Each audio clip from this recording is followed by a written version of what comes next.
across the UK, on DAB+, on your smart speaker, on your smart TV, and on your side. This is Talk.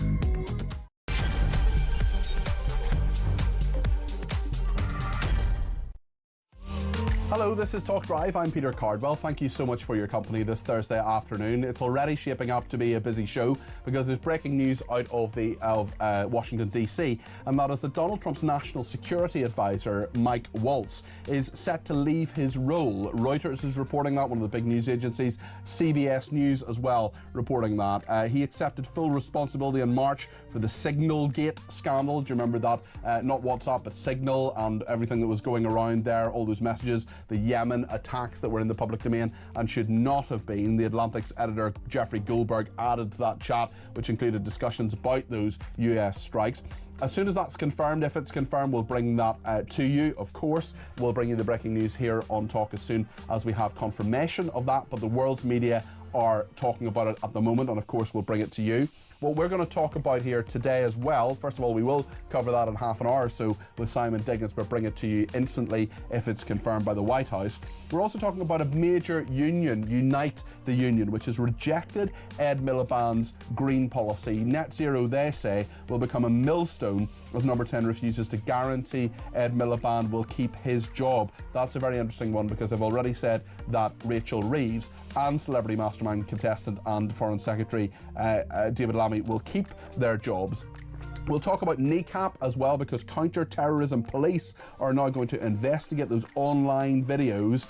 This is footage from the Northern Irish rap trio Kneecap, who have called for MPs. They said, kill your local MP. They're being cancelled left, right and centre from all sorts of music venues. We have asked today Glastonbury, are they still performing at Glastonbury? Also, the next concert they're having is the 23rd of May at Brockwell Live in South London in Brixton, and we're asking them, are they having a concert there? Lots of artists and musical people like Paul Weller, for example, and Pulp, the band Pulp, have come in behind Kneecap and said that we're missing the key point there. We'll talk about that a little bit as time goes on as well. We'll have a sports update. We'll talk about the Football Association as well, banning trans women, aka men, from women's football next season after the Supreme Court ruling. We see, of course, so much happening and so many different reactions to that Supreme Court ruling, and we'll talk to Brendan O'Neill about all of that a little bit later on. We've also got a weather update from Joe Wheeler, my favourite meteorologist. I hate with the heat of a thousand suns most of them, but I like her and John Hammond,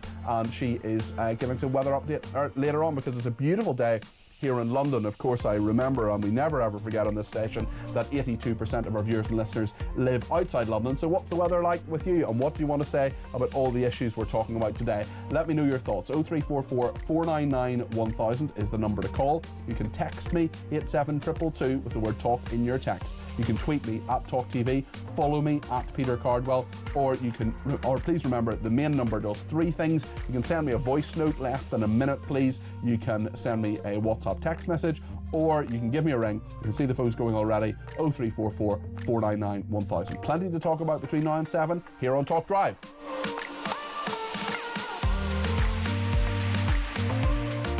Right then, well, as I say, we'll bring you the up-to-date news on Mike Waltz. There's nothing else that we know at the moment apart from it's being reported he's leaving his role, and indeed his deputy Alex Wong may well leave his role as well. As soon as that is confirmed in any way, we will let you know, but it's being reported by a number of the major networks in America, including CBS and the Reuters news agency, one of the biggest and most trusted news agencies in the world. So I'd be surprised if it isn't true, but it's not confirmed just yet. As soon as it is, we'll let you know whether the National Security Advisor in the United States is to leave his post. This is, of course, in the wake of the US and Ukraine signing a natural resources deal. We'll talk about that. Sorry, I can barely speak. A little bit later on in the programme. I should say as well that today is, of course, local elections day in many parts of England. We know, of course, that there are, I do have a sheet here somewhere telling me everything that's going on.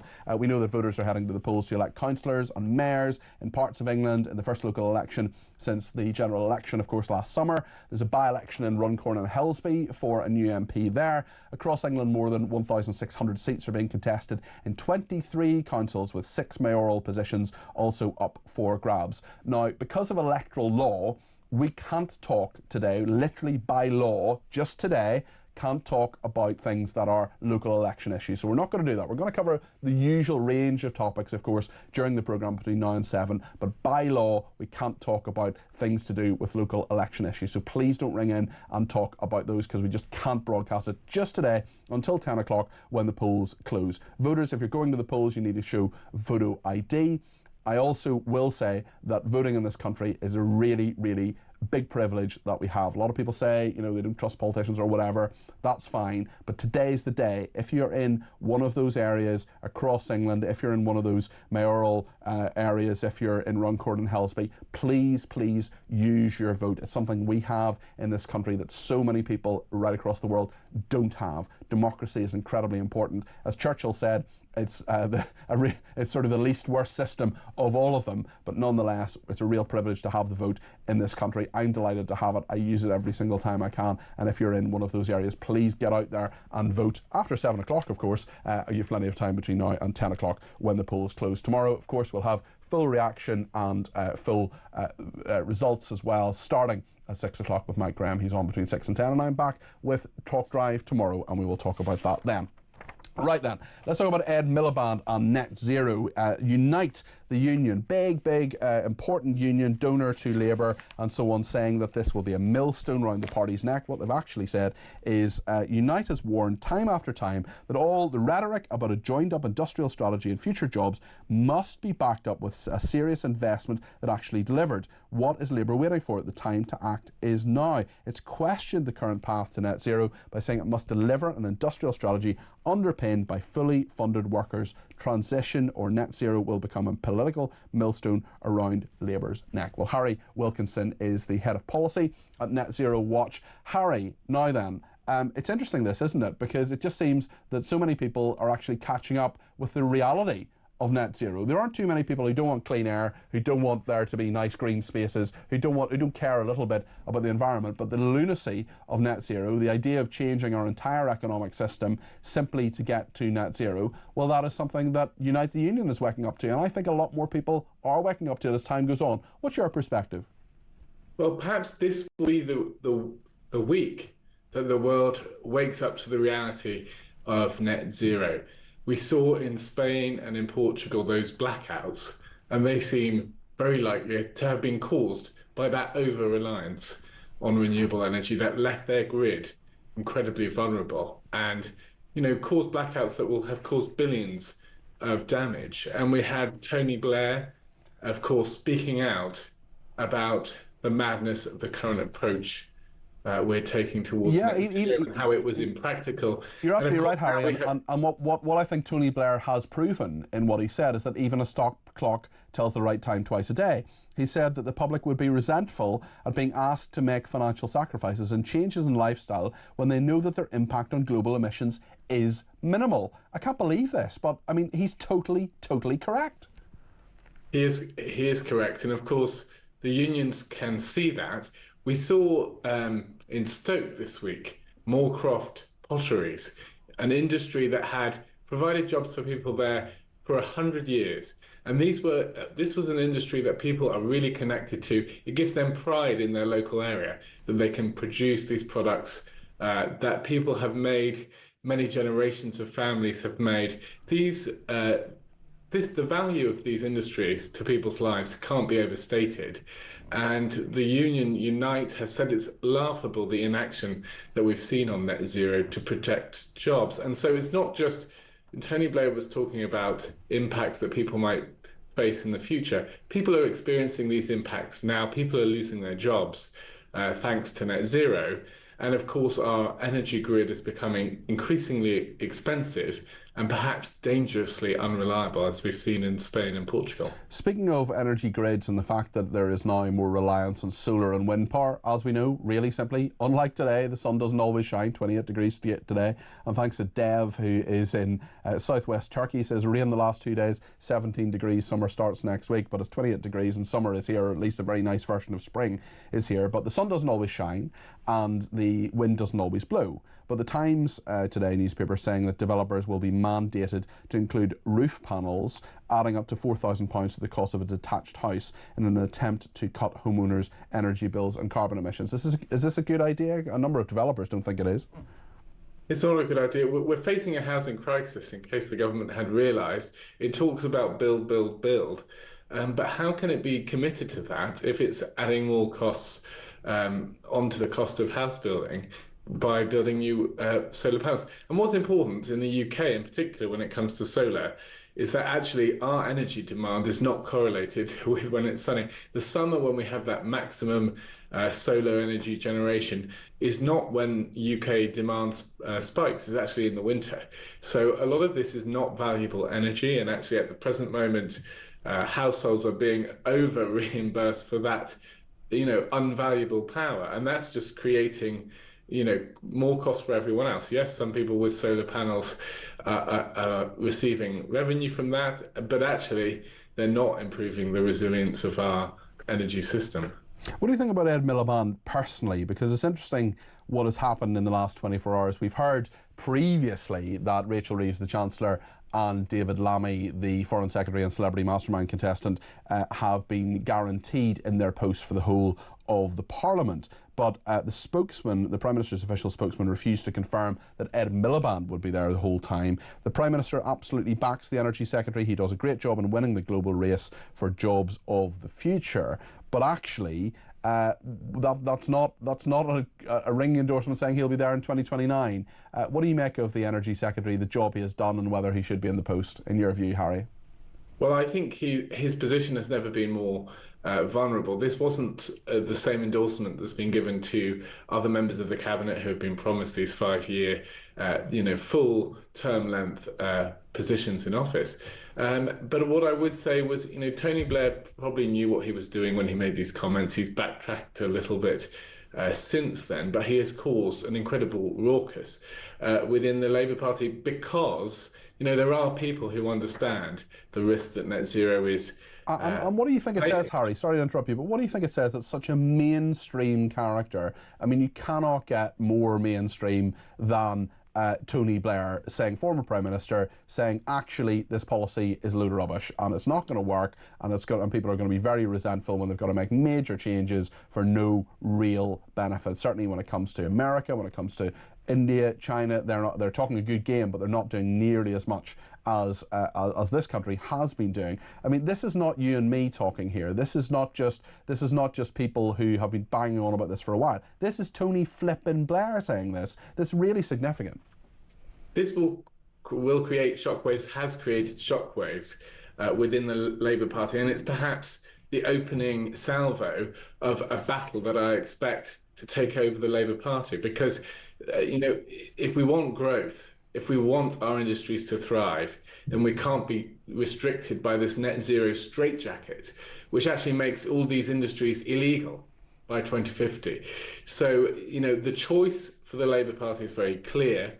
Either it can stick with net zero, stick with Ed Miliband, and be constrained with its approach, be unable to reach its ambitions of achieving growth for this country, achieving house building for this country. It won't be able to achieve those things if we're stuck with net zero.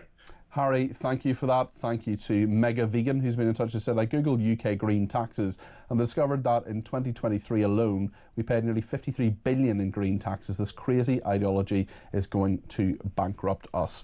Just to say, we're still awaiting confirmation that the US National Security Advisor, Mike Waltz, is to leave his post. We think that is the case. Certainly Reuters is reporting it, CBS News in America reporting it. One option to replace him could be the US Special Envoy, Steve Witkoff. I'm sure you've heard his name before. He's been involved in both the Russia-Ukraine diplomacy as well as in the Middle East. Very skilled operator there. But this is in the wake of Signal Gate, as it was known. Signal is the app. It's a bit like WhatsApp, but it's even more secure. And what happened was that Mike Waltz was part of a group where an editor of a big magazine, The Atlantic, Jeffrey Goldberg, was added to a chat that included discussions about US strikes on Yemen and an awful lot of detail about that. We will, of course, bring you the latest on that when we have it, if there's any confirmation. I know that President Trump is due to take part in a ceremony, actually, the National Day of Prayer event at the White House Rose Garden. When there are cameras present, he usually says something. If he says something, of course, we'll bring it to you here on Talk. Absolutely no doubt about that. In the meantime, we're going to talk about Kneecap, which are the rappers from my part of the world, Northern Ireland, but of course the similarity ends then.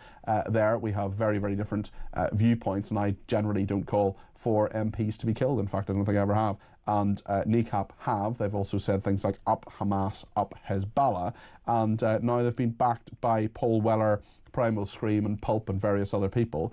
But counter-terrorism police are going to investigate their online videos. We'll have a little look at one of them as well. These people shouldn't be near children. They shouldn't be influencing young people at all. One of them, actually, he's in his mid-30s, is a former teacher. And we're going to talk to Jim Gamble, who's a former senior police officer in Northern Ireland.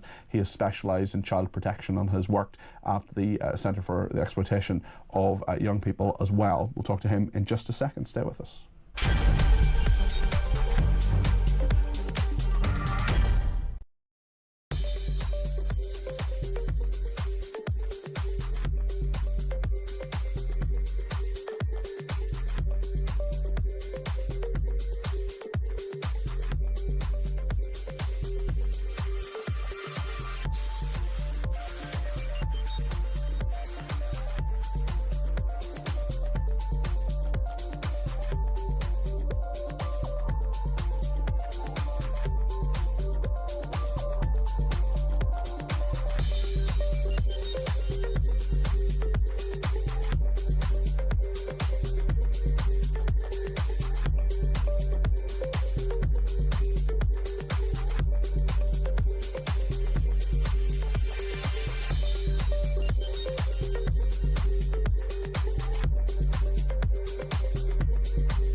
Whenever the Blair creature comes out and says something that I agree with, then it worries me very, very much indeed. Where have I gone wrong? I rush out and go and put sun cream on the cat to calm my nerves. But it is very odd. I don't know. I think there must be people. And long ago, the late Nigel Lawson said to the global warming people, look, you may be right, you may be wrong, but your approach of actually trying to strangle the economy to prevent this from happening is the wrong one.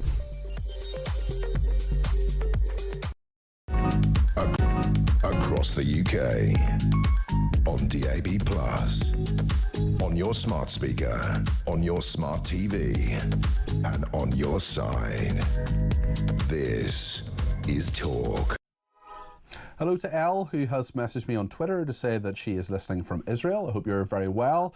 And thank you to Amy as well, who says, I think Ed Miliband will be gone in a reshuffle. I also think that there will be questions asked about Starmer next year if Labour don't do well in both the Welsh and Scottish parliamentary elections, possibly being replaced by Wes Streeting. Very interesting one there. And certainly there are lots of links between very senior people in the Labour Party, like Morgan McSweeney, for example, and Wes Streeting. It's very interesting. Morgan McSweeney, the Chief of Staff at 10 Downing Street, who's a very, very powerful figure, of course, having replaced Sue Gray.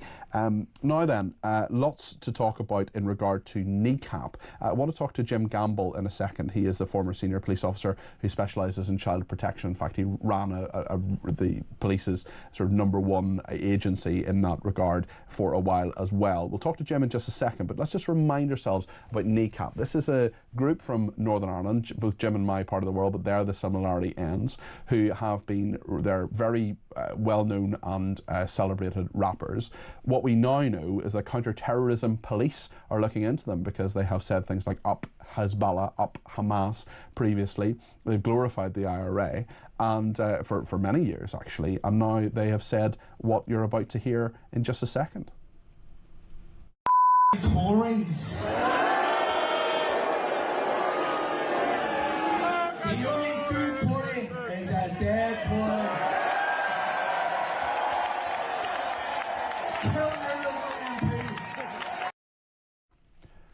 So, kill your local MP. The only good Tory is a dead Tory. This is something that I've been talking about for a number of days, actually. I spoke to Mark Francois at the weekend. He was the best friend in Parliament of Sir David Amess, who was, of course, murdered by an extremist. And we know that Joe Cox, that happened as well. There was a sort of half-hearted apology, I would argue, by NECAP to the families of both Joe Cox and to Sir David Amess. But what didn't happen was that every other MP who they said kill your local MP, there was no apology to them. They've also talked about a smear campaign, all sorts of nonsense. Let's speak to Jim now. Jim, we're at a situation, this has gone on for a number of days now. A number of places, including in America, have cancelled their NECAP's appearances. We know that Glastonbury appears to be going ahead. We have contacted Glastonbury. We haven't got an answer from them yet. We've also spoken to Brockwell Live, which appears to be the next time NECAP will be performing. Should they? Well, I mean, the decision about whether they perform in any given place at any given time is for the promoter. I think the issue here is about the conduct and the behaviour that we've seen up till now, which has been, wholly inappropriate. You can have a view. You can protest. If it's a genuine protest about the situation in Palestine, of course you can protest that. Of course you can demand that governments behave differently. Of course you can highlight the fact that you think arms shouldn't be funded in a particular place at a particular time. There's nothing wrong with that, whether I agree or disagree with it. Where you go that step too far is when you become specific. When you send out threats to murder, or you speak in such a reckless fashion that the people who listen to you think you actually mean it and think you're actually promoting what you say, whether that's supporting a prescribed organization, be it the IRA, Hamas, or Hezbollah, or the UVF, from a loyalist mirror position. Whether you're doing that, you are recklessly at best influencing young minds that listen to you, who are likely to mimic what you say, and that could bring them into harm's way, not least with the criminal justice system. Jim, we'll talk more about the law in a second and what might happen next, but you ran the Child Exploitation and Online Protection Centre. You're a very senior police officer in this country before you retired from that. One of these members of NECAP is a 35-year-old. He's a former teacher. This isn't just some idiotic 16-year-old in a boy band saying this stuff. This is a grown man, a middle-aged man, talking about this and knowing how young people can be influenced by this. You're an expert in this. How much of an influence do these kind of figures have on young people? Well, I mean, look, you use the word influence. The word influencer is something that absolutely everybody, is familiar with. And the ironic nature of this is, there's no such publicity, there's no publicity, there's bad publicity. In some terms, and NECAP as a group are getting lots of attention in the media at the minute, but it is bad publicity in that it further acts as an accelerant for bringing this to the attention of young people, some of whom may feel alienated or isolated for a variety of reasons, and it may trigger them into doing or saying something that brings them into conflict with the law. And I think one of the things that's really abhorrent about this story as it's been unpacked. In Northern Ireland, it's certainly been divisive. It's split a number of people in the old orange and green, and that is really sad to see. We need to deal with the issues around Palestine, and nobody wants to see children being brutalized and being murdered, whether it's on the 7th of October or whether it's in the ruins of Gaza. No right-thinking person wants to see that. But we've got to separate that from what they're doing that could potentially radicalize children here today and put them in harm's way if they mimic what they're hearing from the stage about murdering MPs and murdering your local MPs. Can you imagine in Northern Ireland if someone who deemed themselves an influencer went on to social media or to some other platform and called for specific MPs from one or other side, of the divide here to be murdered? You'd be arrested before you left the studio, or if you weren't, you'd definitely be arrested the next morning. So there's a consequence for their behaviour. And one of the things that I find really, really abhorrent is that now that they've been called out with regards to this reckless language about murder and this reckless language that promotes in the minds of many people, even if not their intention, prescribed organisations, is it seems that many people on their behalf or even them themselves are hiding behind the horrific events in Gaza to say, no, this is what it's really about, when actually it isn't. There is no context. Well, let me read a little bit about this. This is the group's record label, Heavenly Recordings. Said there had been a clear, concerted attempt to censor and ultimately deplatform the group. There's a letter which has been signed by 40 musical acts, including people like Paul Weller, Massive Attack, Pulp, Thin Lizzy. Those are the bands of the 40 that I've heard of anyway.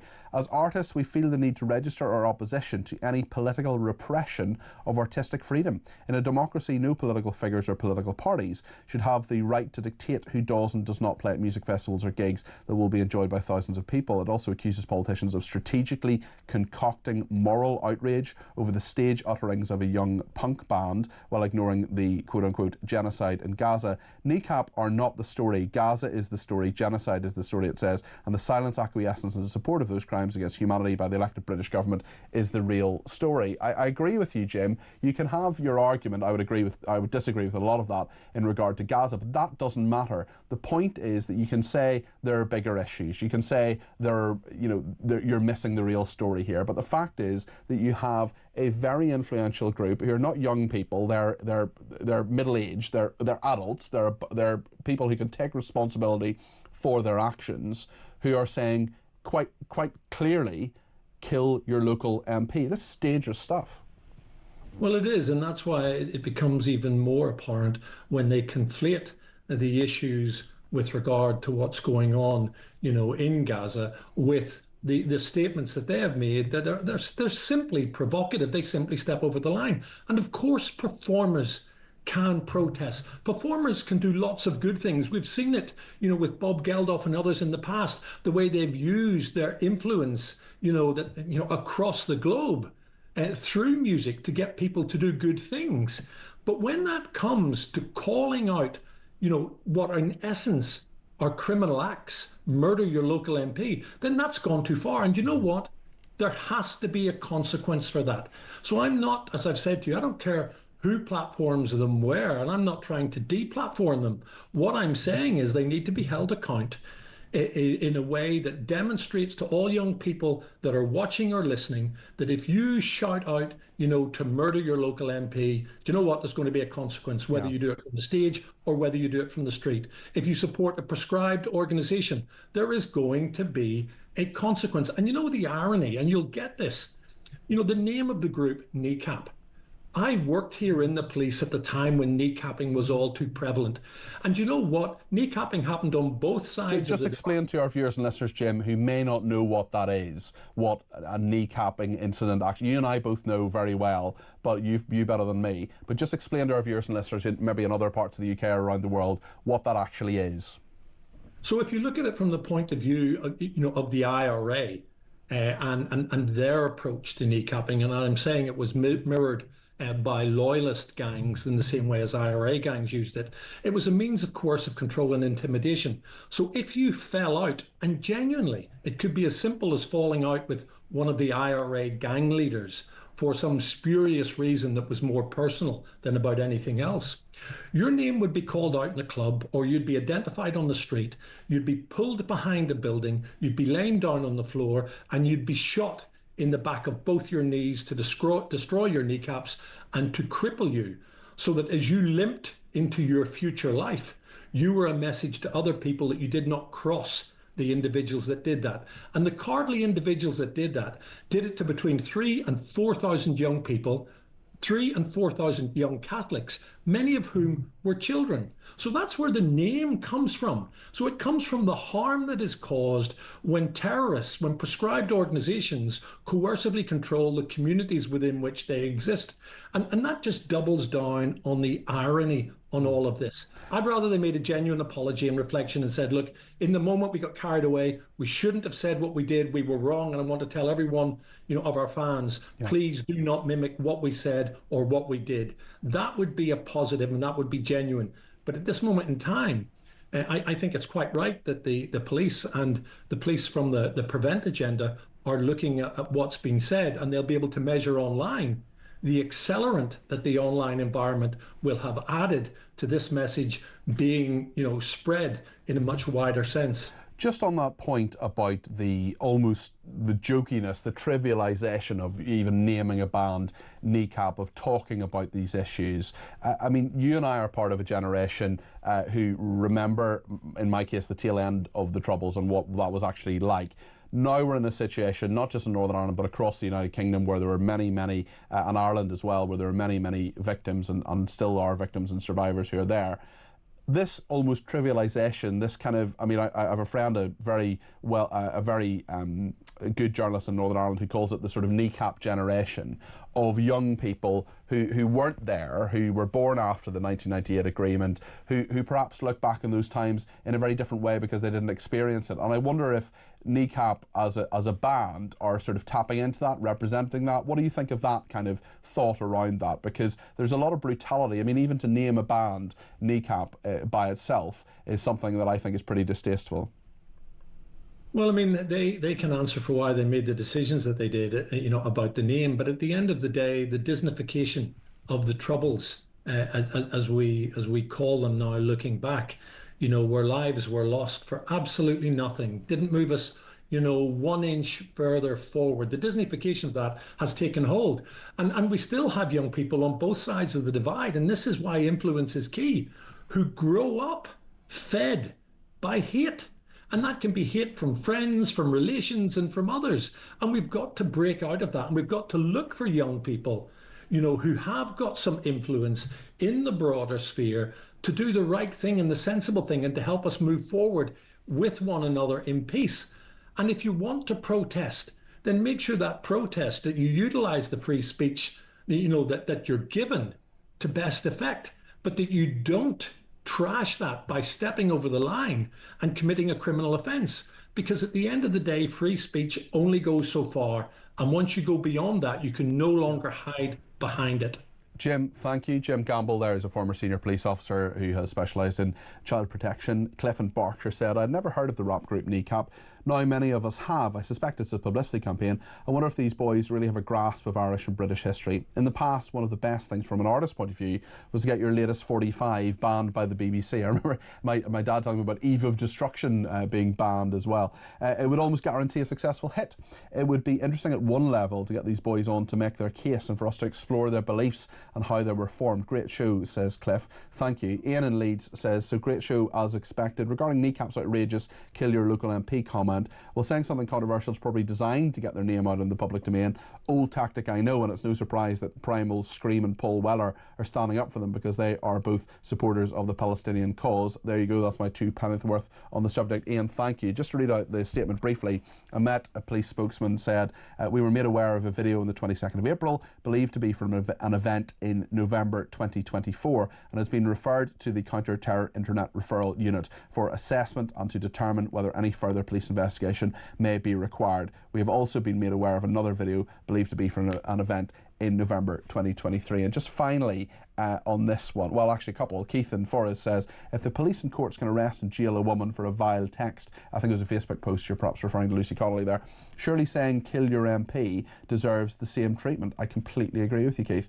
Trevor in Harrow just finally says, good afternoon, Peter. It's all very well for Paul Weller and Pulp to come out and say Kneecap should not be banned, but they would be the first to squeal if someone started saying that bands should be killed. The music industry is so hypocritical. Trevor, I completely agree with you. And do you know what? I went through my music collection on my phone recently to look and see, do you actually have any of these bands that have supported Kneecap? And the only song that I could find was Paul Weller's song, which is called You Do Something To Me. And what I'm going to do right now is actually just delete that from my music collection. I'm not going to listen to Paul Weller anymore. I don't want to. I deleted Barbara Streisand when she supported Michael Jackson and said that his victims of his paedophilia were overreacting, and I deleted her music because it's a very small thing. It's not going to make any difference, I'm sure, to Paul Weller's income or anything like that.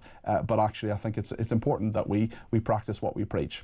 Let me know your thoughts on this. 0344 499 1000. Stay with us.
across the UK, on DAB+, on your smart speaker, on your smart TV, and on your side.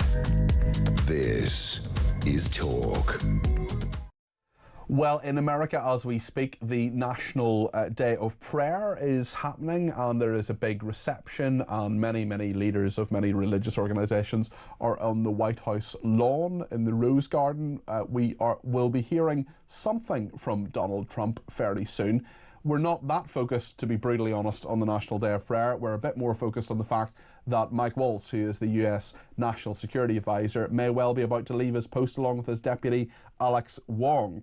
Colonel Simon Diggins is a military and defence analyst, obviously a very senior figure in the British Army previously.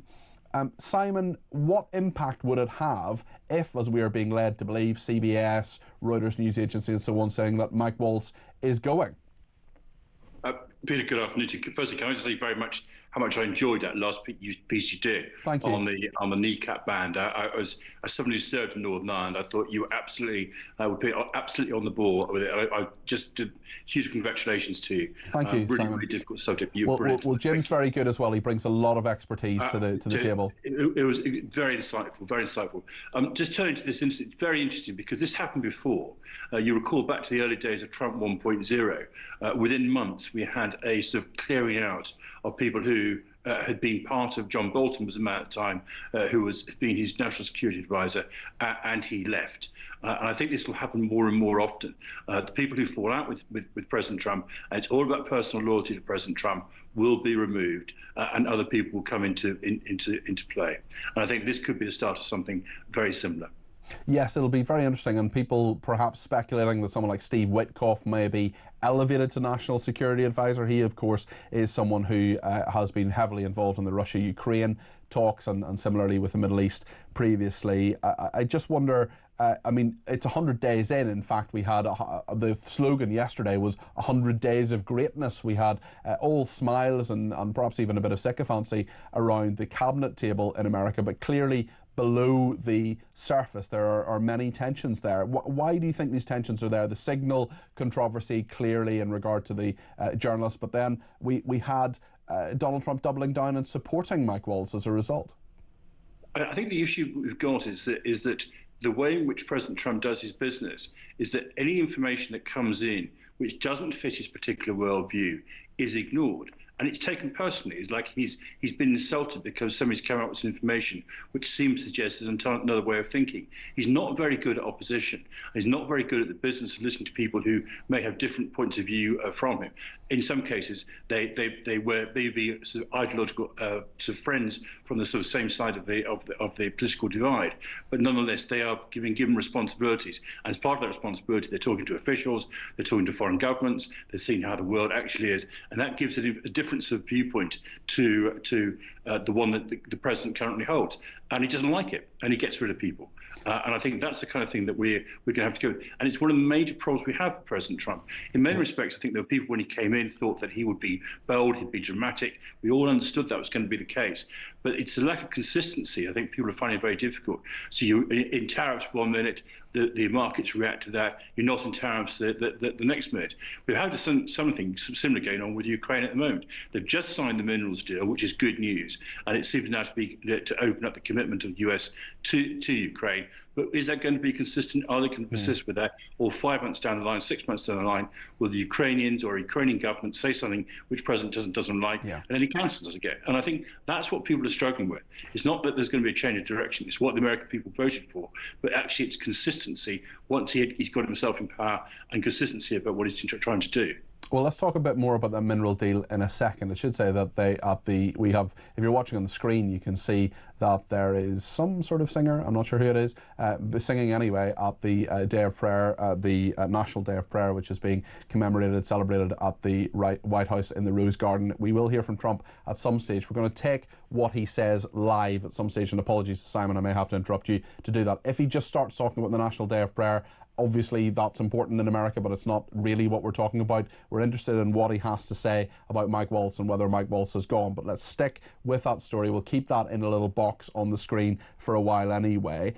What I want to do now is ask Simon about this mineral deal, and this is the US and Ukraine signing a mineral deal, and $50 million of military aid to Ukraine being sent after that. Just before we get a thought from Simon on that, let's see what the United States Secretary of the Treasury, Scott Bessent, said about that mineral deal.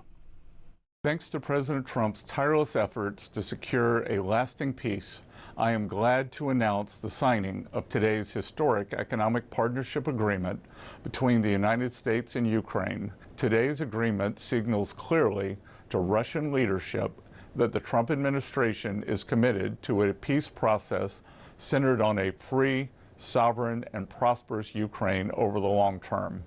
It's time for this cruel and senseless war to end. The killing must stop, and both the United States and the government of Ukraine look forward to quickly operationalizing this historic economic partnership for both the Ukrainian and American people. Simon, I wonder what you made of Scott Bessent's words there. Well, I mean, apart from the fact it's almost robotic. It is almost robotic. I don't trust his teeth either. Those teeth are not in nature. I didn't check out his dentistry, but honestly, the sound of their voice, I mean, he could be an AI bot, couldn't he, frankly, stuck up there yes. at the time. I mean, this deal is important, not least because it's a kind of precursor to the long term, and it's something that the administration in America have been talking about for a while. They have got a sense, this new Trump administration, that the deal that Ukraine had before was effectively kind of soft deal. They received everything, got nothing back in return. It's not entirely fair, and because the structure of the deals that the EU formed with Ukraine were different on different bases. A lot of the Ukraine deals with the EU have been on sort of long-term loan basis, so a kind of soft loan basis. So there are differences between them. But importantly for the future, the idea will be that Russia has to recognise that US now has a commitment to Ukraine. And indeed, the Russian government has already said that. I mean, they've said this has now caused a problem because Washington is now intimately involved with Ukraine. So I mean, but they will always say that anyway. But there is a sense that actually there may have been some shifting of the position from the opposition and kind of fighting we saw in the White House to one where Ukraine and America can work together for the future. And if that is the case, then this is very positive. And I think whatever views you might have about what happened in the past, if this is the case, then it's a stepping stone to a long-term US commitment to security and safety of Ukraine, then this is very positive. How will Putin view it, do you think, Simon? Well, he, as always, anything he's oppositional. I mean, he doesn't do compromise at all. I mean, everything's maximalist. And I said we heard Dmitry Medvedev talking about this is now a problem because it now means that Washington is on our front doorstep. I mean, that's the kind of language they use because Putin's view of the world is that Ukraine essentially should be a sort of satrapy. It should be a sort of a vassal state in the same way as Belarus is a vassal state of Russia. That's what they see as the situation for Ukraine. So the idea of a sort of independent sovereign state making its own economic and social arrangements with other countries and political deals with them, they regard as unacceptable because from their perspective, Ukraine is part of their sphere of influence, part of what they call the three Russias, Russia proper, Ukraine and Belarus, White Russia. They see those all as one country with three different aspects. That's not, of course, how the Ukrainians see it. Simon, thank you. That's Simon Diggins there, Colonel Simon Diggins. He's a military and defence analyst, former senior officer, of course, in the UK Army. Thank you to him. Thanks also to Clive, who's been in touch and says, great show, PC. With regard to net zero, I drove to Norwich yesterday in an electric car. I must have passed 300 wind turbines on the way. Not a single one was turning. When I arrived, I had 20 miles range. Luckily, I came back on a train because it would have taken 6 hours to charge the car. I think the whole policy is impractical, expensive, and will make us all poorer and will achieve nothing. It's madness, says Clive in Solihull, who couldn't vote. Actually, I'm not going to say that. He couldn't vote today because there are no elections where he is, but he is saying who they should vote for, and I'm not going to read that out because that would be a breach of electoral law, and you don't want me to go to prison. Well, maybe you do, but I don't. Kenny in Edinburgh says, hi Cardi B, I can't believe you're once a Barbara Streisand fan. I've never been a Barbara Streisand fan per se. I think I had one of her songs. You should have deleted her music because it's just rubbish, but good for sticking with your principles. There's not a lot of that these days. Yes, Barbara, you don't bring me flowers anymore. We'll talk a bit more about Kneecap. We'll talk about what's going on at the White House as well. Next, there is some sort of singer. Haven't been able to establish exactly who she is, but she is singing in the Rose Garden at the White House at the moment as the National Day of Prayer. But what we're really interested in is what is going on with Mike Waltz, who is the National Security Advisor, or maybe he isn't, and Trump's National Security Advisor may well have left his post. We will hear from him hopefully soon. I wonder how much he's going to talk about the National Day of Prayer and how much he's going to be asked about certainly Mike Waltz and his deputy. Chaos apparently in the Trump administration. We'll see what happens, and we'll bring you live footage of whatever it is Donald Trump says very soon here on Talk.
But we thought, I suppose we probably shouldn't be this naive now, that this would somehow galvanise the Scottish Government, you know, that they would hold up their hands and say, you know, OK, we apologise, we got this wrong and we're going to fix it. Yeah.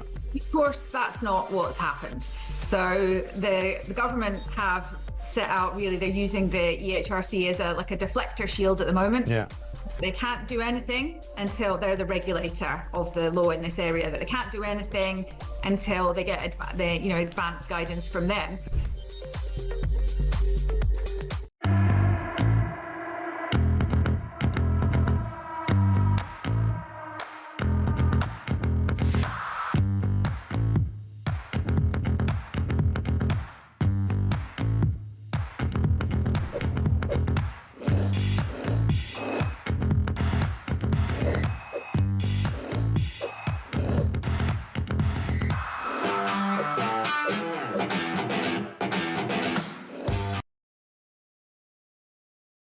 Across the UK, on DAB+, on your smart speaker, on your smart TV, and on your side. This is...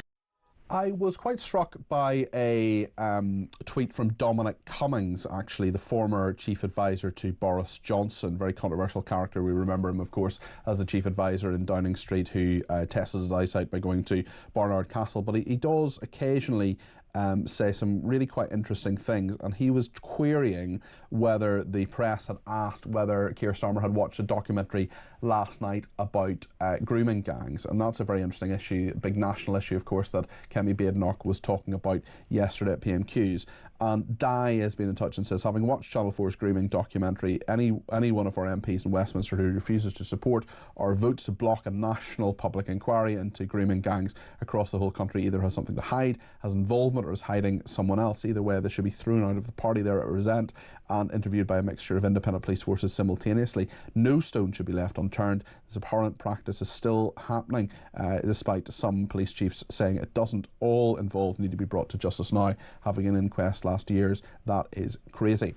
So certainly that's an issue we're going to continue talking about on this station. We talk about it in ways that many others don't, but it's very interesting because that documentary last night, quite a number of people got in touch with me about it. I haven't seen it yet, I was busy last night, but I do intend to watch it over the next few days. Maybe you've seen it, and I just wonder what your thoughts on it are. Certainly it is interesting that adolescence was the one that everyone was saying, oh, have you watched this? Kemi Badenoch, have you watched this? Keir Starmer apparently making government policy based on a documentary. Well, I don't think he should do that. I think he should look at all the facts, and it shouldn't take Alan Bates in the post office. It shouldn't take a documentary on, well, it wasn't a documentary, it was a drama, of course, on adolescence to make government policy. In this documentary on grooming gangs, I'm going to have a look at it, certainly. Christopher Poole, thank you for your tweet. He says, hi Peter, so like the Supreme Court, the FA, the Football Association, have given the only legal response they could and have banned transgender women from the women's game, but why the delay to the 1st of June? Why not immediately? How many girls or women will be injured this month due to physically superior transgender women? It's ridiculous. Well, apparently there are only 18 transgender women who are biologically male who are taking part in football. We'll talk about that a little bit later on the programme, but certainly the Supreme Court's ruling should be implemented.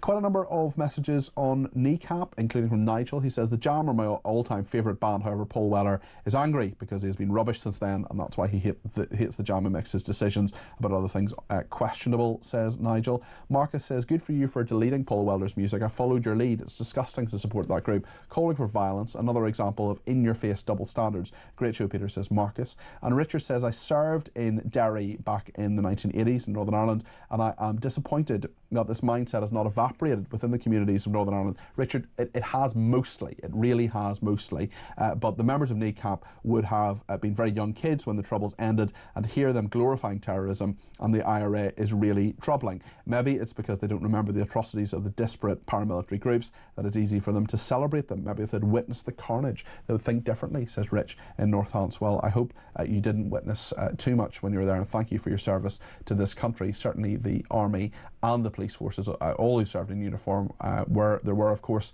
bad apples, there were people who did things they shouldn't have done, there were ways in which it was a dirty war, but the vast majority of people who served in the Army and the intelligence services and indeed in the RUC did so with great bravery and distinction, and Rich, thank you for doing that.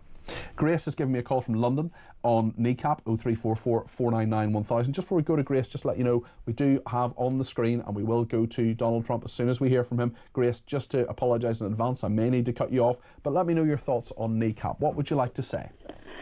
I was just contemplating earlier how it's almost exactly 20 years since the Make Poverty History campaign, whereby a group of celebrities and artists, musicians and actors decided to campaign to reduce or cancel the unjust debts held by countries in the third world. I remember that. Wasn't it 2000 though? Wasn't it 25 years?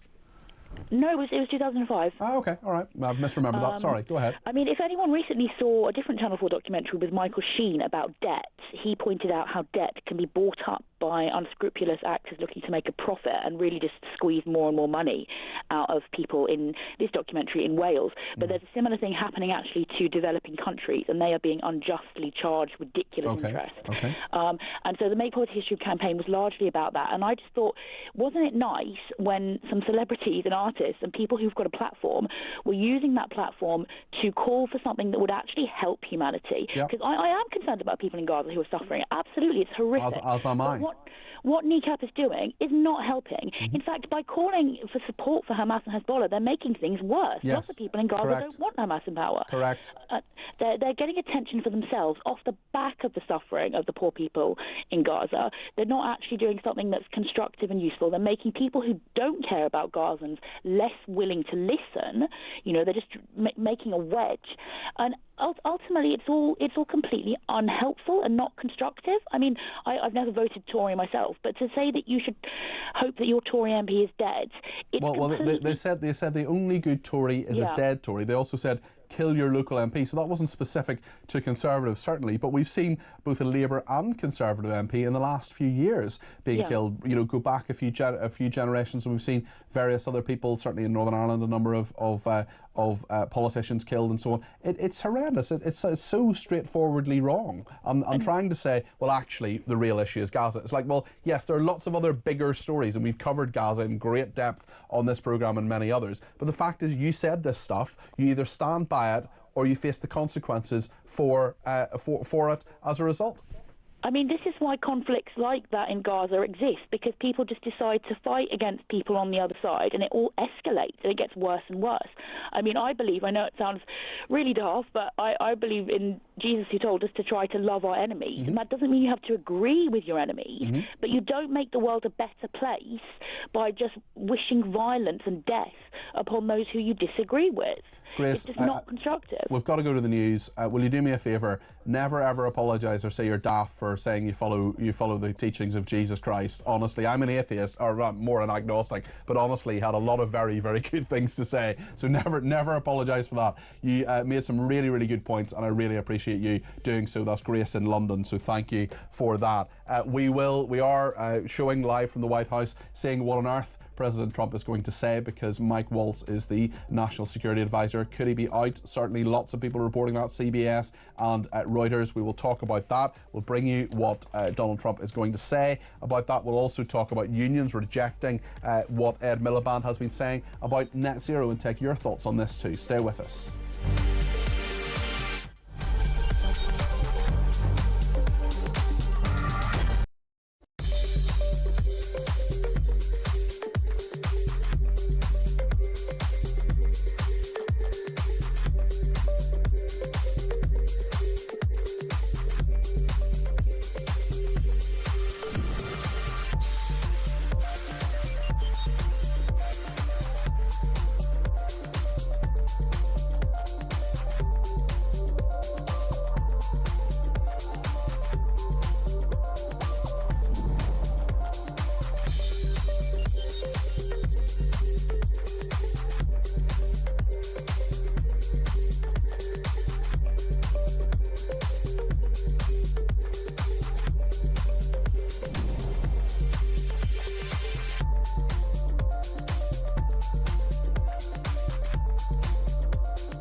Across the UK, on DAB+, on your smart speaker, on your smart TV, and on your side.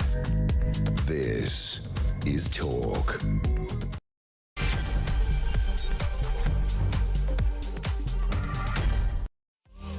Good evening, this is Talk Drive. Thank you so much for your company. I'm Peter Cardwell here today and tomorrow between 4 and 7. Lots happening, including in Washington, D.C., where we are awaiting the President, Donald Trump. What is he going to say about Mike Waltz, who is the National Security Advisor, or is he? Lots of reports from Reuters and CBS and many other places saying that Mike Waltz is out. What will happen next? Who will be the new person? Huge implications for world security, certainly Ukraine, Russia, many other aspects to this. Mike Waltz was involved in the Signal problem. This is Signal, obviously the app. He added a journalist to it by mistake. That journalist was given operational information about a strike on Yemen. It all went away a few weeks ago, seems to be bubbling up as well. On the screen at the moment, if you're watching and if you're listening on the radio, we'll describe it to you, is the White House. Donald Trump, I think, imminent. We will play to you what he says. He may well talk about the National Day of Prayer, which is why the people are there in the Rose Garden at the moment. But he's bound to say something, at least even in the questions, about Mike Waltz, and we will keep across that for you and ensure that you get the latest details about whether the National Security Advisor is about to leave his post. Here in the United Kingdom, we'll talk to John Flesher in just a second from the Conservative Environment Network about Red Ed Miliband, and whether net zero is dead. Certainly the Unite Union thinks that it should be. We'll talk about that. Also Norway telling Britain don't give up on oil. We'll talk about sport in a number of ways this hour as well, not just a straightforward sports update, but also the Football Association banning trans women, aka biological men, from women's football next season after the Supreme Court ruling. Cricket as well, as we were hearing in the news there, the English Cricket Board having a meeting on Friday to talk about that. As always, I want all of your thoughts. There are quite a few coming in on Kneecap as well, the group that said kill your local MP. They're a rap group. 0344 499 1000 is the number to call. You can text me 87222 with the word talk in your text. You can tweet me at talkTV. You can remember that the main number does three things. You can send me a voice note, you can send me a WhatsApp text message, or you can give me a call 0344 499 1000. Stay with me here on Talk.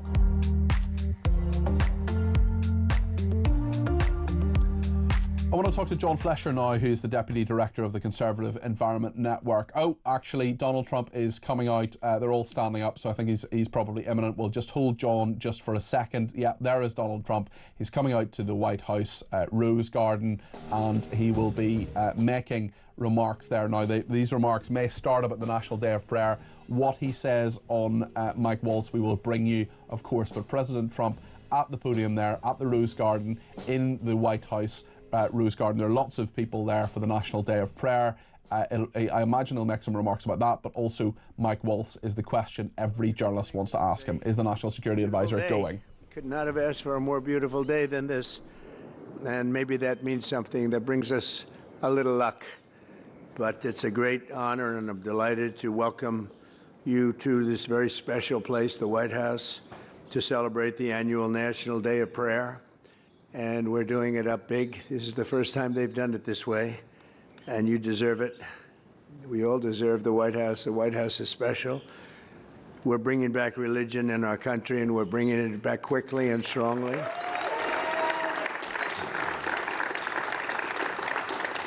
Because for America to be a great nation, we must always be one nation under God, a phrase that they would like to get rid of, the radical left.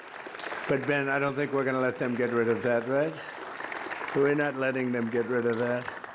I want to thank a man of incredible faith who's with us, Speaker Mike Johnson, for being here. He's done an incredible job. Thank you, Mike, very much. We're working very hard on a great, big, beautiful bill, and we're trying to come up with a name. And I said, why don't we just go with the great, big, beautiful bill? That's what everyone, so we're going to probably do that because everyone knows what it means. But later today, I'll be going to the University of Alabama to deliver the keynote commencement address to a record crowd. They have a big crowd. I guess they have 7 ceremonies. And they said, well, if you're doing it, we're putting them all together. I said, that's a lot of people. So we're going to put them all together. It's the first time they've done that. And I'll give it a shot. All right? I hope we can entertain. I will give it a shot. But before we begin, I want to let you know what I was just doing in a really great meeting with Speaker Johnson. We had also Majority Leader Steve Scalise, Chairman Brett Guthrie, who's a fantastic guy, and Chairman Smith. Everybody knows Chairman Smith. He's the most knowledgeable person on taxes and finances there is, to be updated on the progress of the one big, okay, that's President Donald Trump talking. He's obviously not talking about Mike Waltz at the moment, who is the National Security Advisor, or maybe he's not anymore, we don't know. When the press start asking him questions, we've got the producers behind the scenes here, they're going to keep an eye across exactly what Donald Trump is saying. We'll keep it in the box on the screen, and as soon as he starts giving some sort of clarity on what Mike Waltz is doing or not doing for the Trump administration, we will go back to the White House. In the meantime, I want to talk to John Flesher, who is Deputy Director of the Conservative Environment Network. And I know, John, you support net zero. Ed Miliband, under a lot of pressure from the Unite Union, huge Labour backers, who are saying that actually the practicalities haven't been thought out and the practicalities of industrial strategy haven't been thought out. Where are the jobs? Because net zero, in their view, and in the view of Tony Blair, and in the view of many of our viewers and listeners, is going to make us all poorer. Well, good evening, good afternoon, I should say, Peter. I mean, I certainly agree with what Unite and Tony Blair have said, in that Ed Miliband's approach to net zero is the wrong one. I'm certainly not here to defend Ed Miliband's approach. I think it's going to put up costs. I think it's going to turn off the public, which I think the most important aspect of getting this right. I think what we need is a new approach to net zero rather than ditching net zero altogether. And that's one that's about driving investment, driving the jobs that I think Unite rightly say that we need to do. So if there's a new approach to net zero, when should we do it by? Because 2050 seems to be totally unrealistic. And also, many people will say, what's the point of net zero? You look at China, you look at India, you look at the United States, they're not doing it. Why should we change our entire system simply to go for net zero, which just doesn't make sense for our economy? I think it makes sense for our economy if we do it the right way, and I think that's where the debate needs to move on to. You know, Kemi Badenoch, when she rejected the 2050 thing, made the very astute point that we need to do this with the right plan and the right approach, and that's what we need to adopt. Yes, other countries aren't always taking the right approach, but don't be confused by what China's doing on net zero. They have got a very, very ambitious, investing a huge amount into renewables, yes, also into coal, but they're really serious about dominating the supply chains of the future. And we need to get smart and make sure we're doing that as well, because we're going to be completely economically subsumed by this if we don't. How will we honestly be totally economically subsumed? Because there are more that we're worried. There are many people being worried about being economically subsumed and relying on foreign power, because the sun doesn't always shine and the wind doesn't always blow. And if we go entirely for renewables, or to a great extent to renewables, when we're actually sitting on a load of coal in this country, well, that's something that is not sustainable, and it's not going to give us a reliable supply of energy.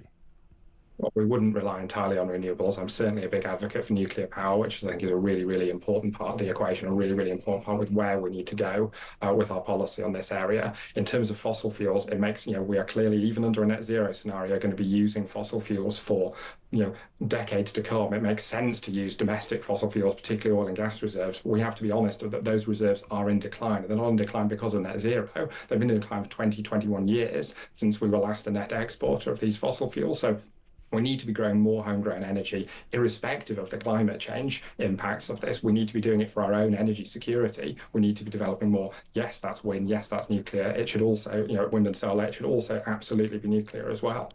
In terms of what Tony Blair was saying about net zero, how can you convince people of an argument of saying some form of net zero is a good idea, when he has said that the impression people have of it now, and yes, people can change their minds, but even the phrase, which I think a lot of people don't understand, and I hope I'm not being patronising, but the whole idea of net zero is not something I think a lot of people just don't quite get.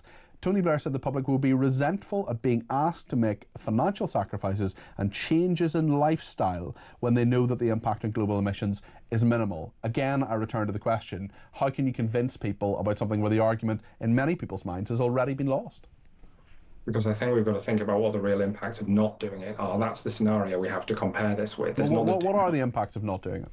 Well, look at the impact we're already feeling in the UK, and we're by no means the worst affected country, but we're already feeling the excess heat waves over summer with the damage to flooding. But again, you can talk about heat waves and you can talk about flooding, John. John, with respect, you can talk about flooding and heat waves, but if we were completely at net zero, in fact, if we were below net zero and had zero carbon, that still wouldn't have a big effect. We're about 1% of carbon emissions. So you're looking at America, you're looking at huge countries like India, for example, that are doing, Donald Trump has no plan whatsoever.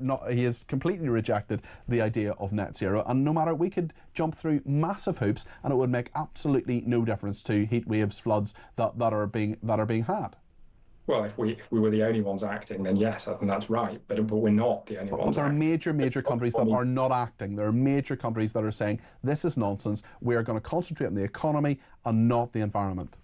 But there's 80% of the world's economy, and obviously that doesn't now include the US, but 80% of the world's GDP is committed to some sort of net zero target. Now, target doesn't mean action. I completely accept that. But if you take the UK's 1%, there are about 40 countries that are of the order of 1% of global emissions. You add them all together, that's more than China, that's more than India, that's more than the US. We still have an outsized influence in this stuff. Yes, we need others to go with us. I completely accept that. We need to do what we can to persuade them to go with us. But there are a lot of countries that are going to go in that direction. As I say, this is an economic question as much as it is a climate change question. If we're not buying this stuff, we're not producing this stuff ourselves, most importantly, we're missing out on a huge economic opportunity when there are huge swathes of the world, not, I grant you, enough of them, but huge swathes of the world that are moving in that direction. We need to be part of this. That's an economic question as much as it is a climate change one. But would it not be economically more sensible? You're saying we've got to get in on the ground floor of this, and I understand that argument. But there are many people in many parts of the world that are saying, actually, we're going to wait until electric cars, for example, are a lot cheaper. We're going to wait for heat pumps to be much more efficient, smaller, that are the technology. Why do we have to invest and indeed in many cases subsidise the technology now when actually later on it'll be cheaper? You don't invest you don't get the first iPhone, you get the 10th iPhone because the technology has gone on to such a huge degree. And I wonder if we're actually hamstringing ourselves in regard to a lot of this. Again, I think there will clearly be people at the lower end of the income spectrum for whom it absolutely makes sense to wait, and it's absolutely right that policy recognises that and doesn't compel people to do it before it's affordable. I completely accept that. So with that in mind, John, what would you then say to the government, which is saying everybody has to have solar panels on their home, with new homes? I think there are some houses where that makes sense. I mean, do bear in mind, this is an extremely popular policy. I'm told by people all the time, the polling evidence bears this out, they want solar on new homes. It can pay back relatively quickly, but clearly there'll be some people who can't afford that. Let's make sure it happens to the people who can afford it, and let's make sure it's a sensible, measured, pragmatic transition for those who can't. And let's remember that there's an opportunity for going early on this stuff because we want to be producing this stuff domestically and not reliant on China, not reliant on other countries. Build up our own domestic manufacturing, sadly declined for far too long. John, thank you. That's John Flesher there, who's Deputy Director of the Conservative Environment Network. Peter is in Kent and has given me a ring on 0344 499 1000. Peter, again, a preemptive apology to you. If Donald Trump says something about Mike Walls leaving his post, I'm going to have to pull the fader down. But for the meantime, Peter, what would you like to say? Well, I was interested in the statement that if you have solar panels fitted to your house, you're going to save £1,000 a year. Well, I've had solar panels on my house, 4 kilowatts, which is about as much as you can get, for the last 8 years. And you've saved £8,000. Pardon? And you've saved £8,000, I'm sure. No, I don't. Yeah, I thought so. No, I do, actually, because I got in early and they pay me for what I transmit back into the system. Okay. About £900. So, but I've worked out by the amount that I use that the saving on my on what my electricity bill would be is about 25-30%. Right. Okay. So it's worth it. Which is about 300 quid. Okay. But how much were the panels? The panels were back 8 years ago were about 12,000 quid. Well, it takes quite a long time to get that money back then. Oh, I haven't got... well, yes, but I looked at it on the basis that if I put £12,000 in a pension fund, if I get 8% back without seeing the capital, that's not a bad return. Yeah, fair enough, fair enough. So... but the point I'm making is that with the payment, as you don't get anything back for what you transmit now... Oh, right, okay. You're going to only save about 25-30% maximum, because my house roof faces south, does everything in the right way, I think that you would only save a maximum at current prices of about 300 quid. Okay. So I've worked out that if I'm going to save £1,000, they're going to put the price of the electricity up, so that I will be saving £1,000. Right, yeah, well, so it eventually, it's daft, but it sort of weirdly works out in a strange way. Peter, very interesting. An absolute, Peter, I would stand on the fact that saying that you will save £1,000 is totally wrong. Given your experience, would you say get solar panels, or would you not say get solar panels? Yes, I would. Okay. Because I think the benefit is better than almost as good as double glazing. Okay. But to say that you're going to save that amount is not. Can I use the word not true? In my experience. Okay. I'm sure you're going to get other people involved in this, and I would like to know where they arrive at 1,000 quid. Okay, well, I will ask them. Peter, thank you for your thoughts. That's Peter in Kent there. Great points, great name. Donald Trump still speaking, nothing of consequence so far in regard to Mike Waltz. As soon as we know what he's saying in regard to the National Security Advisor, we will let you know. We're going to go to a break now, and in a moment, Sharon Davies MBE, who's an Olympic medalist and author, is going to talk about the trans row in regard to women's football. Stay with us here on Talk.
But we thought, I suppose we probably shouldn't be this naive now, that this would somehow galvanise the Scottish Government, that they would hold up their hands and say, OK, we apologise, we got this wrong and we're going to fix it. Yeah. Of course, that's not what's happened. So the government have set out, really, they're using the EHRC as a deflector shield at the moment. Yeah. They can't do anything until they're the regulator of the law in this area, that they can't do anything until they get advanced guidance from them.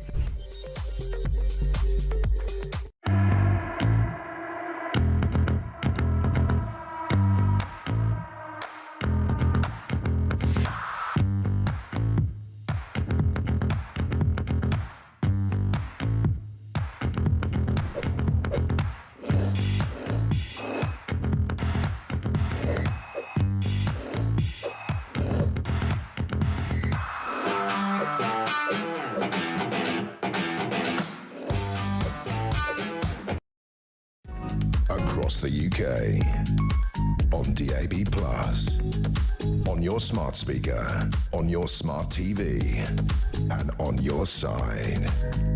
This is Talk. Sean says we can't produce the green garbage here because we have the most expensive energy in the world. That's Sean in Bridlington. Sean, I wonder if you've heard the song by Jack Thackeray, She Was a Widow in Bridlington. Great song. Chris says, this afternoon I've now seen 3 people going on about net zero, and all 3 of them show the stupidity of net zero, and living in the biggest lie. Sean says, if the UK had hit its targets for electric vehicle sales and heat pumps over the 3 years, our grid would have collapsed already. I'm getting a 5-litre V8 Ford Mustang.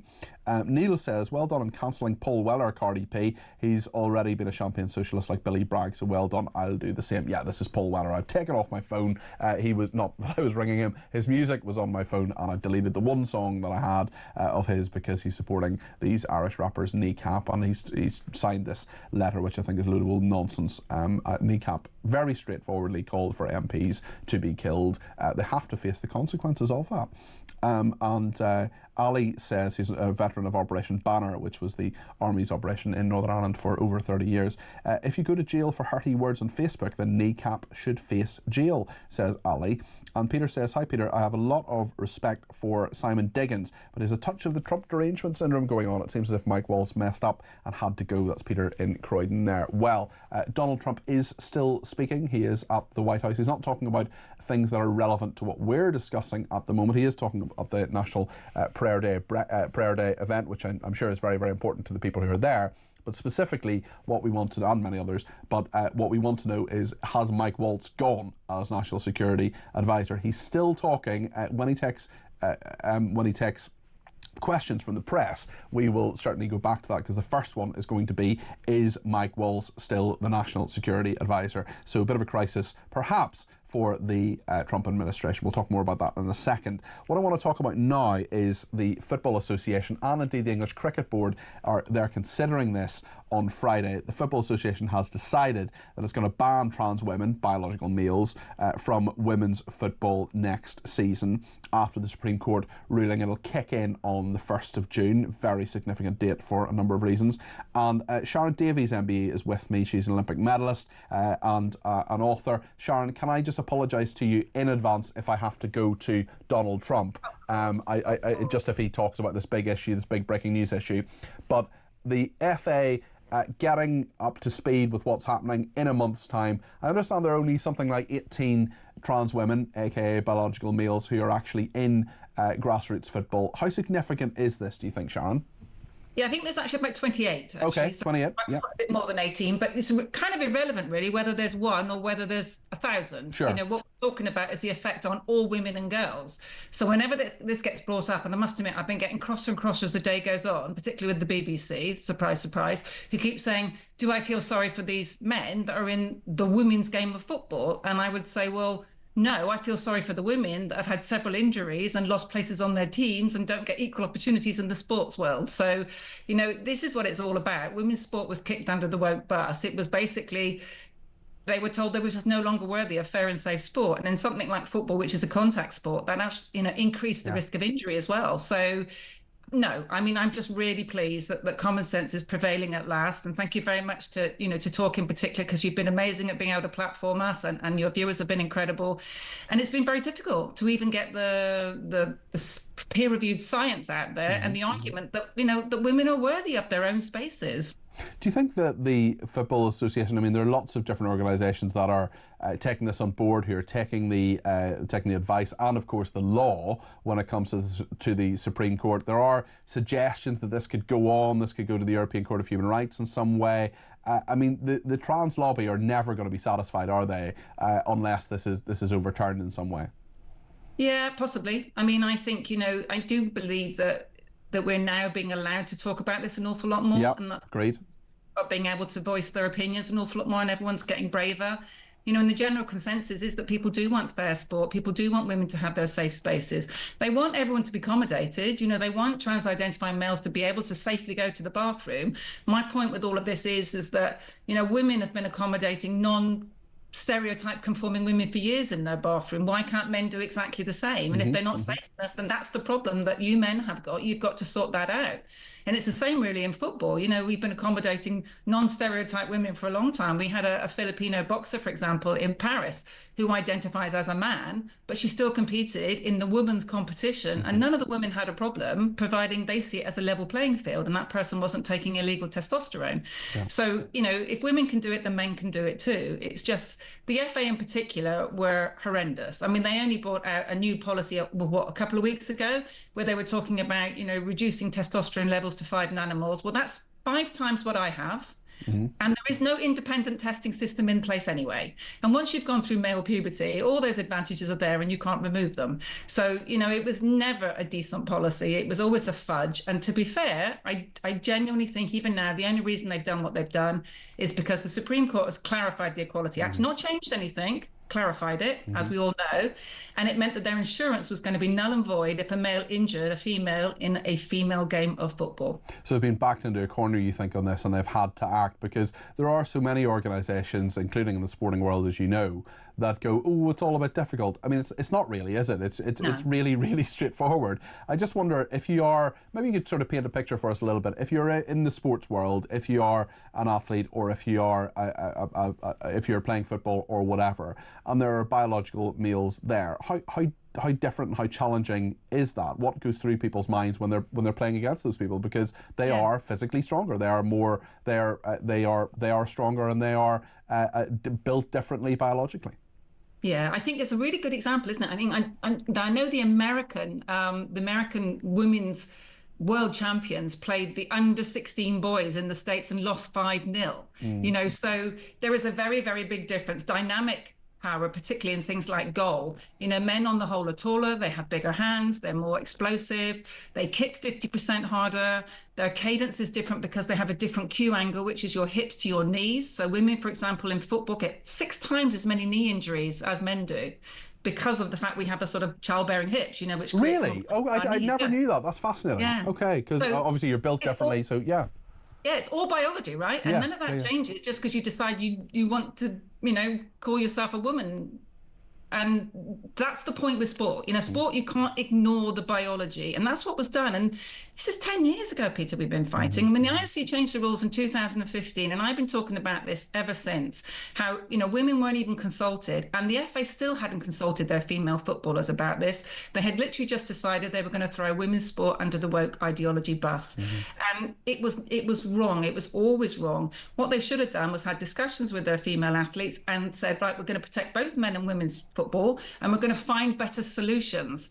But they didn't want to do that. And, you know, when you say, oh, there's only 18, oh, there's only 28, there was only one Lance Armstrong, but he made quite a big difference. Yeah, absolutely. Yeah. If you think you're too small to make a difference, try being a mosquito. That's always what I say. Sharon, I wonder whether you ever think there'll be any form of apology or acknowledgement of the wrongs that have been done to so many women and men, but certainly women over the course of this in sport and elsewhere.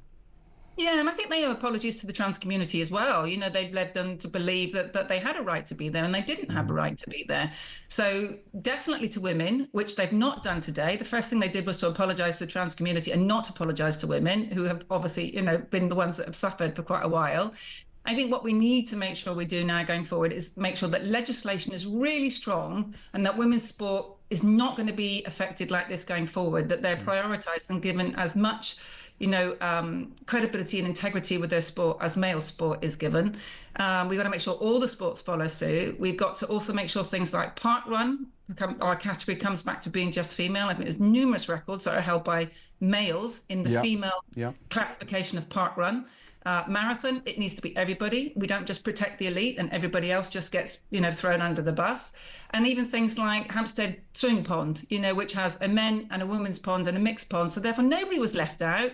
And yet women lost their pond again as well. So there's lots of spaces for us still to be fighting. But going forward, for me, it's going to be about making sure legislation is in place to protect women. And also, I mean, I've got an idea of maybe we can create a women's union in sport, because women just didn't have, we lost our voice. We weren't given a voice.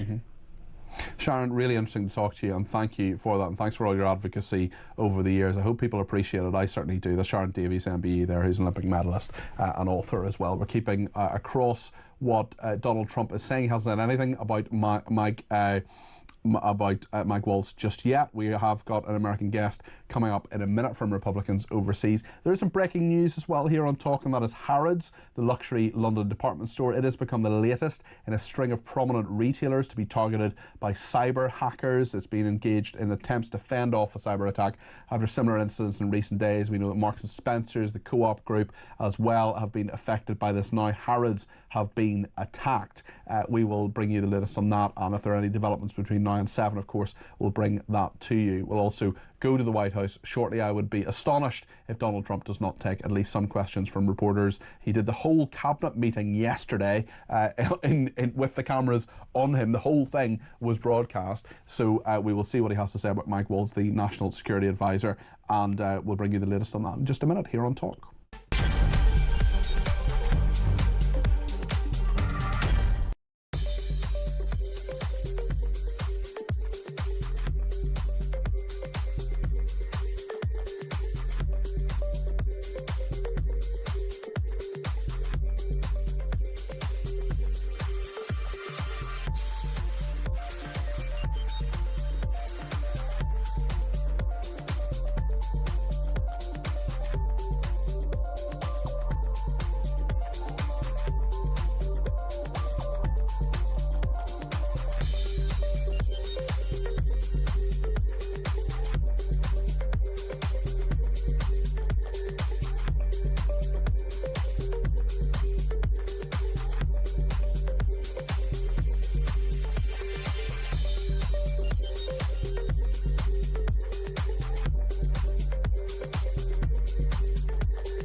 Across the UK, on DAB+, on your smart speaker, on your smart TV, and on your side.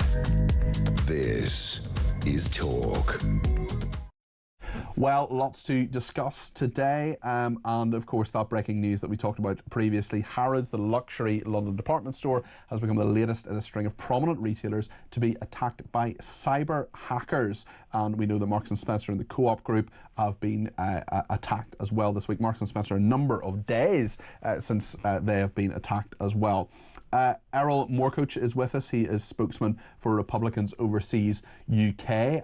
Errol, great to have you with us. Just before I ask you a question, just to remind people, if they're listening, of course the majority of people listen to the station, some are watching as well. We have Donald Trump on the screen at the moment. He's talking about the National Prayer Day, which is happening in the Rose Garden. I'd be astonished, as I say, if he doesn't take questions from journalists. The first question is 100% going to be, has Mike Waltz got a future?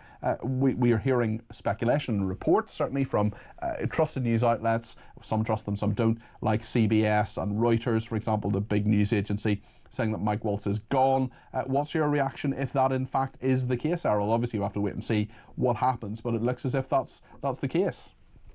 Yeah, it does look like that's the case. That's what I'm hearing from my friends in Washington, and it's something that I think they took their time. They made sure that they looked at the entire situation, looked at who added the journalist to that chat, because that was a tier 1 boneheaded move. Nobody can defend such a colossal mistake.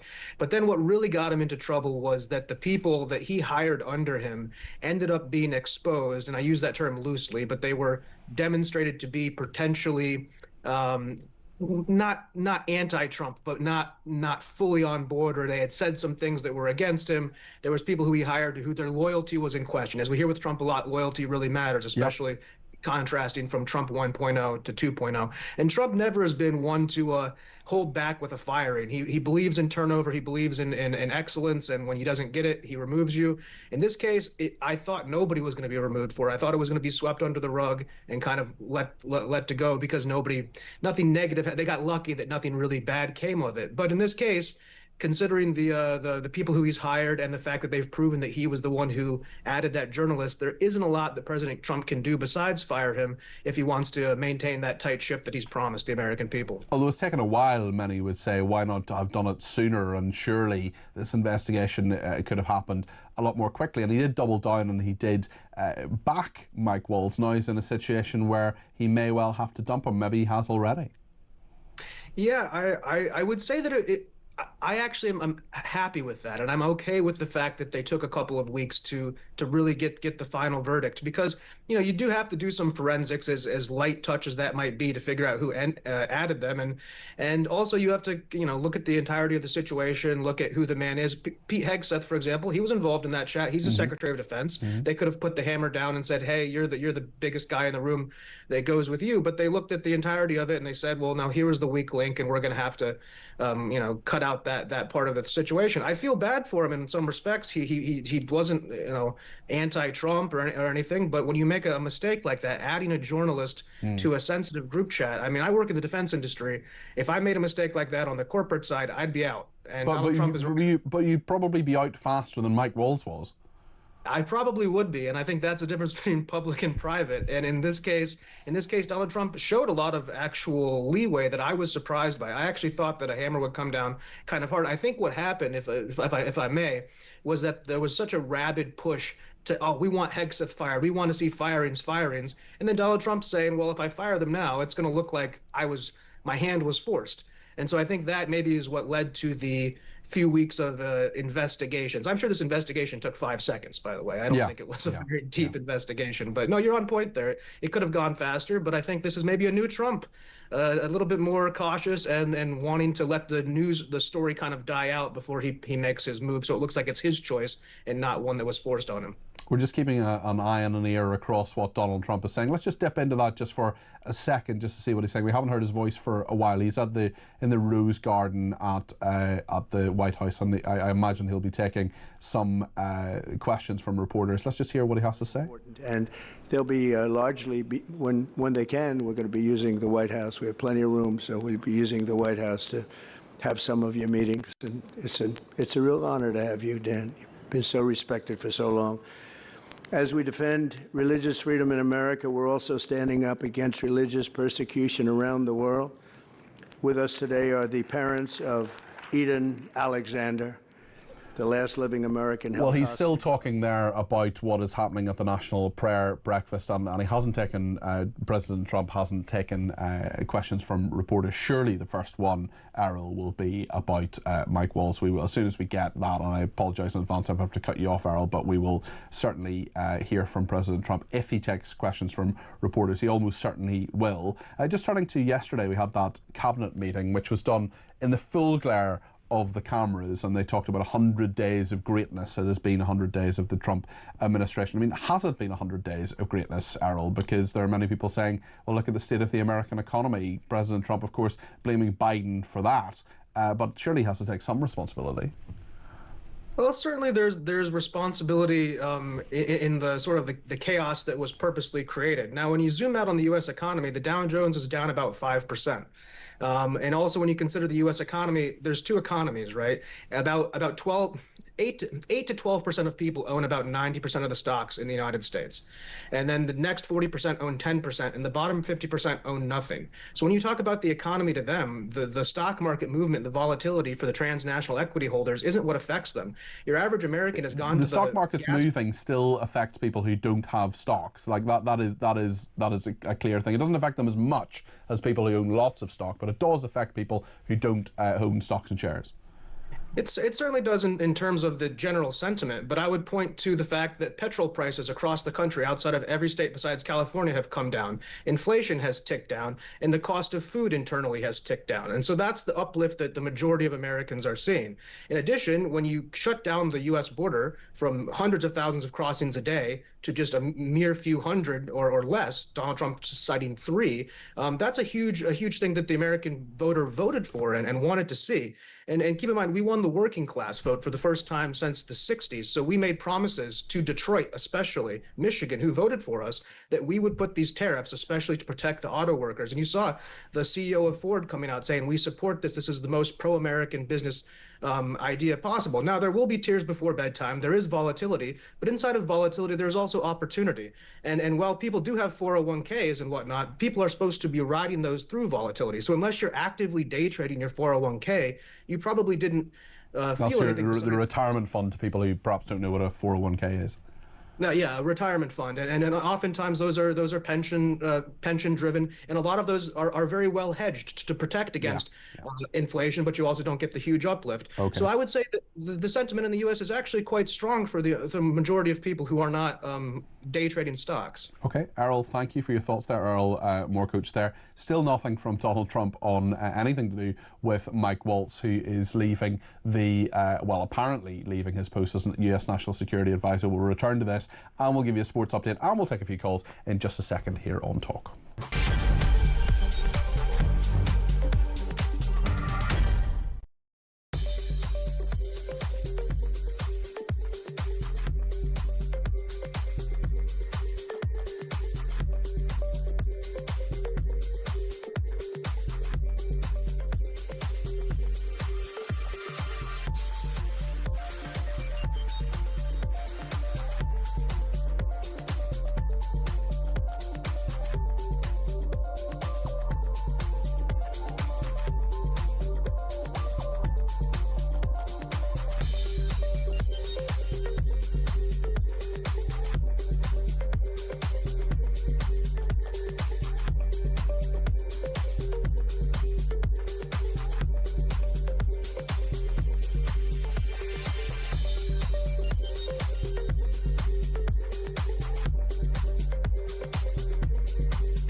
But we thought, I suppose we probably shouldn't be this naive now, that this would somehow galvanise the Scottish Government, that they would hold up their hands and say, OK, we apologise, we got this wrong and we're going to fix it. Yeah.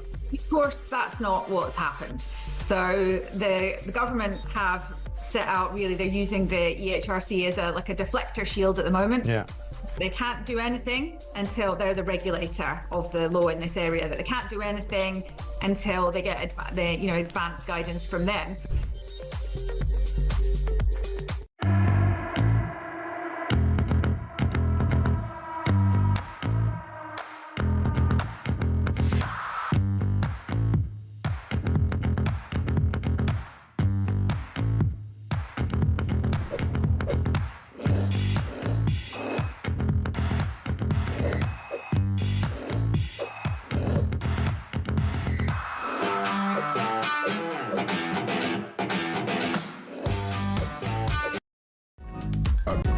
Across the UK, on DAB+, on your smart speaker, on your smart TV, and on your side. This is Talk. Well, Donald Trump is still speaking. Some might argue rambling at the National Prayer Breakfast. Let's hear a little bit about what he is saying. Telling the absolute truth. And when I talked to them about the way they suffered, it was incredible. In fact, I'd say 4 or 5 looked very, very solid and normal, and 4 or 5 looked like they'd been through hell, but they were all through the same hell. And I looked at them, I said, I can't imagine what you've gone through, but we're going to... But I asked them a question. One was wearing 59, and I said, what is 59? Well, he's talking about Israeli hostages there and his experiences there. There are clearly quite a number of Jewish leaders there in the audience, and he's at the National Prayer Breakfast. And that, of course, are the National Prayer Day commemorations in Washington. It's just past 12 o'clock there, and certainly he's had a very, very long speech, about 45 minutes he's been speaking, although there have been a couple of other speakers in there. What he hasn't said anything about so far is Mike Waltz, who is the National Security Advisor, or is he? The question is whether Mike Waltz has left his post. There's been no clarification of that so far. Our producers behind the scenes are listening to exactly what Donald Trump is saying. As soon as he says something specifically on Mike Waltz, we will make sure that we bring that to you. In the meantime, I want to talk to Richard. He is from Northamptonshire. And Richard, I think you're a new caller to the station. It's great to talk to you. And you have some thoughts on solar panels. Let us know your thoughts. Hi, Peter. Thanks for taking my call. Great to talk to you. I was listening to a call you took earlier, another Peter, in fact, about his solar panel experience, and we were very similar in many, many ways, in the sense that I've had my panels, I think, about 3 years. I think he's similar, south-facing, paid about $12,000, which is what I paid, but he was claiming that he only saved £300 a year. Yeah. And that's not my experience at all. What's your experience? Well, my experience is that, in fact, I've been keeping a record of it for each year ever since I had them fitted. Mm-hmm. And the last 12 months, my electricity, if you take into account the standing charge, the cost of electricity to buy, less the electricity that I sell back to the grid, my electricity for the year cost me £120. Oh, that's pretty good. But there are, as Peter was saying earlier on, there are changes now that you can't always sell it back to the grid. You can, he can, but new people might not be able to do that. Well, I'm not so sure about that, because I'm not going to name my maybe it depends on the supplier. Yeah. Okay. Yeah. I mean, they pay me 15 pence a unit to sell it back to them. Okay. So overall, you clearly think it's been worth it, Richard? I do, yes. Because, okay. There's other reasons as well, but definitely, And this is the way people are going to be convinced, isn't it, Richard? If there is an economic argument, people aren't going to say, well, don't care about the environment, or indeed do care about the environment. That's kind of immaterial. The way to convince people is to say, you put these things up on your roof, okay, there's a bit of an outlay, but actually you're going to make some money from it, and it's going to make your bills a lot cheaper than they would be previously. Well, that's exactly it, because I didn't buy them because of the environment. I'm a bit of a net zero skeptic. Mm-hmm.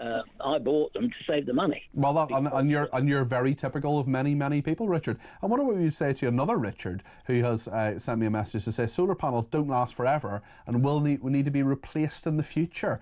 Some people might worry about them not actually paying for themselves over the lifetime of them. In your case, they do seem to, Richard, but some people may not feel as convinced as you do. Well, they have a 25-year guarantee, and that'll do me, because I'm 77, so I'm not going to need them. You never know. At 102, you might have to say, do you know what? Time to replace the solar panels. I won't be bothered. They'll be feeding me then, won't they? Richard, thank you so much for your call. Really appreciate that. Thanks very much indeed. Cliff in Berkshire says, not every roof can take the extra load put upon it by the solar panels. You also need to tell your insurance provider if you fit them, because not every insurer will cover them. Well, the rules may well change, Cliff, because the government, it's on the front page of the Times today, the government saying that every new house needs to have solar panels on it. So that's a very, very interesting one anyway. Ben in Berkshire says, your caller Peter earlier on is absolutely wrong. Look at my last message to Ian Collins. I can't go back and look at a million different messages, Ben, apologies. But he says we have basically no energy bill for most of the year we actually get paid. 4-bedroom house, electric vehicle, hot tub, etc. All free to run. Saves us about £500 a month. They're absolutely worth every penny to us, says Ben in Derbyshire. So Ben, thank you for your thoughts there. Appreciate that. Donald Trump still speaking, still hasn't said anything specifically on Mike Waltz. We will keep an eye and an ear on it. And but in the meantime, we're going to talk about the Sport Summary on Talk. And I'm delighted that Charlie Wyatt is with me. He's the football editor of The Sun newspaper. Charlie, thank you for joining me today. I appreciate it. A massive night for Man United and Spurs. They are set to play season-defining semi-finals in the Europa League. Tell us about those games. Yeah, I mean, first of all, Manchester United, they're at a big game at Athletic Bilbao in the semi-finals, and Bilbao is going to be hosting the final. So Man United fans will be hoping that they're going to have 2 trips to the Basque Country in the next month, but whether they're going to make the finals is another matter. That's going to be really, really difficult for them. Tottenham have got the Norwegian team Bodo Glimt, and that is definitely an easier game. Bodo is a town in northern Norway of just 40,000 people. I mean, you think how many towns in in England or the United Kingdom of that size, and they're playing a really, really small side. So, yeah, lots of pressure on both teams. They've both had terrible seasons, embarrassing seasons in the Premier League, actually. But, yeah, Man United definitely got the tougher task. Okay, Chelsea also in action in the European Conference League semi-final. Are they coasting their way to this tournament, do you think? Yeah, absolutely. I mean, this tournament, this third-tier tournament, was sort of set up for the smaller clubs to have a go, and sort of the Premier League and the Italian clubs only have one team in it, but of course they do quite well. I mean, West Ham won it a couple of years ago, and now we've got Chelsea who are playing Djurgården. That's a suburb of Stockholm. It's a plastic pitch, so the pitch is not going to be very good. There's big concerns over it, but it is no doubt that Chelsea are going to win this two-legged semi-final, and they're going to be off to the very pleasant Polish city of Wrocław, where the final is in a few weeks' time. And it's a big night in the battle for Champions League qualification in the Premier League. Tell us about Nottingham Forest. Yeah, it's a big game for Forest. I mean, they've been sort of one of the surprise packages of the season. I mean, you know, it's not, if we're being honest, it's not been the most exciting end in terms of Liverpool have already won the title. We know that Southampton, Leicester and Ipswich are going down. So really all eyes are on which clubs are going to get in the Champions League, the money-spinning Champions League for next season. Well, we know that Liverpool and Arsenal are going to take 2 of those 5 spots. So it's 5 clubs vying for those 3 extra spots. So Nottingham Forest, they're playing Brentford tonight.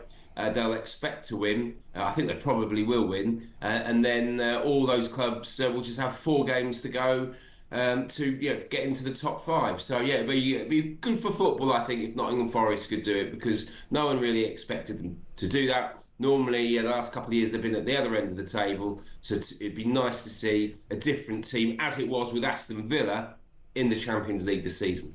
Charlie, thank you. That's Charlie Wyatt there, football editor of The Sun.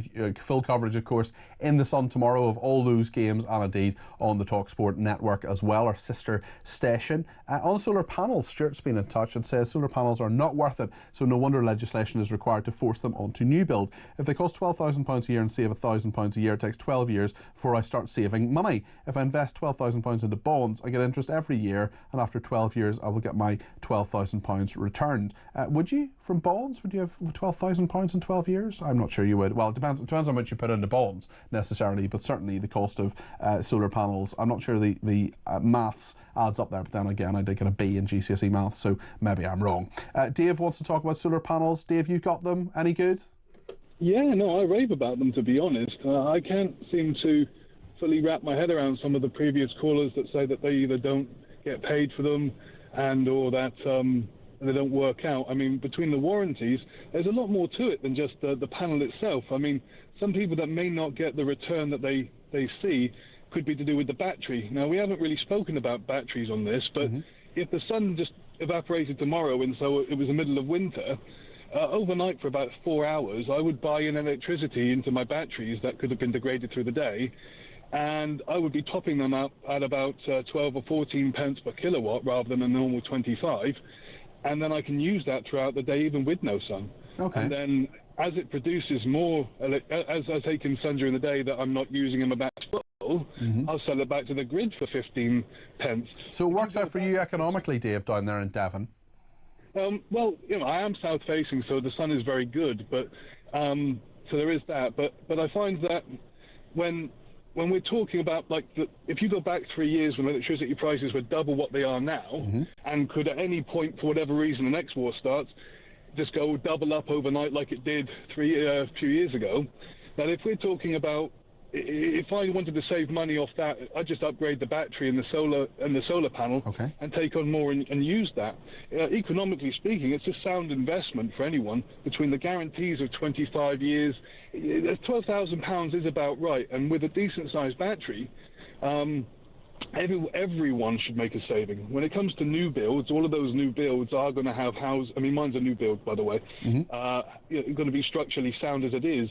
And the sheer fact, I mean, I wish that my new build came with solar panels. Yeah, well, you would have saved 12 grand. Dave, I understand you're... I'd save it, but even if they knocked it onto the mortgage, if my house was £12,000 more expensive, and that just went onto the mortgage, so no initial outlay from it, then I would be, saving double down. Overall, yeah, of course. Dave, thanks very much for your thoughts here. You're a new caller, aren't you? You haven't I am, yeah. don't think we've spoken before. Well, very good first call. Don't make it your last one. You're welcome on the air anytime. That's Dave Thanks in very much. Devon. Thank you very much indeed. Another Dave. Dave in London wants to talk about the Football Association and the trans row. We talked to Sharon Davies about that a little bit earlier on. Go ahead, Dave. Yeah, I want to give you a different perspective, Peter, because I know football isn't your strong point. How dare you? But yes, you're absolutely right. I know. So think about it another way. If the court ruling had gone the other way and said, no, any person that identifies as a woman has legal access to women's spaces and women's sport at all levels. Yeah. There are 40,000 men's football teams in the UK across about 9 different levels and God knows how many leagues. Any man playing right the way down to about the 7th or 8th level down of those leagues would walk into the Lionesses team, no question whatsoever. So if any man, so we're not talking Championship, EPL, League 1, League 2, you're going down, you're getting right down to the United Counties types league, Daventry FC, people like that. Any or most of, if not all of, the men playing in those teams would walk into the women's England team, and if one of those teams, like I don't know, again as I said, Daventry FC, played the England women's team, and they even made the rules that Daventry wouldn't be allowed to score goals unless they were outside the 18-yard box, they'd still beat the women's team 8, 9, 10-0. So the standard of men's football is phenomenal. It's the most competitive sport in the world, in any country, anywhere for men. Yeah, I'm sure there are many women who would perhaps not all take exactly what you're saying as their opinion. But Dave, you're absolutely right. There is a huge physical difference there, and you can guarantee as well, Dave, can't you, that if the ruling had gone the other way, we would never hear the end of it. We would never hear how we're all transphobes, how we're all dreadful people. And the fact is, it went the way that common sense says. It clarified the law, and now the FA, at least in many people's views, a bit late, but nonetheless has come up with the guidance that is reasonable and within the law. Yeah, I think if the ruling had gone the other way and suddenly this was now an open season and a man then demands to play be selected for the England women's team, all hell would then break loose, and all of a sudden we'd all be saying how unfair it is, including the people that support the ruling and are quite happy to have 28 men playing in the women's league further down. They would not tolerate a guy turning up and say, I demand to be able to play for England because the court has just ruled I can. Yeah. Dave, thanks for your thoughts. Okay, thanks for your thoughts. That's Dave in London there.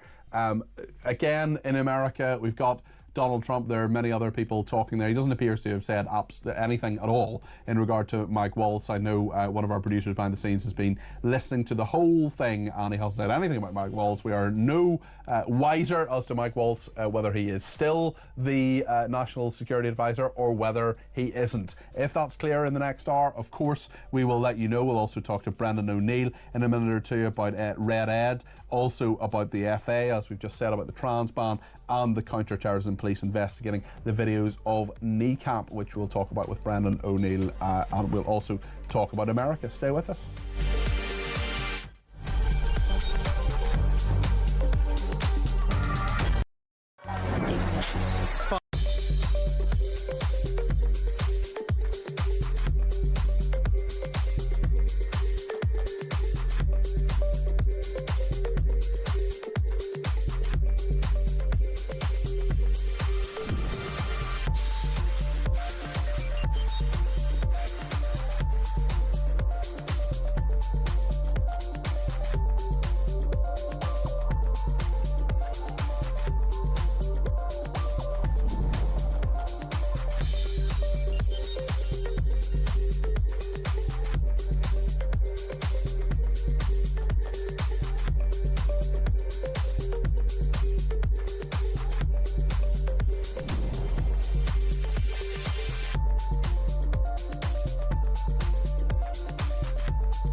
across the UK. On DAB+, on your smart speaker, on your smart TV, and on your side. This is Talk.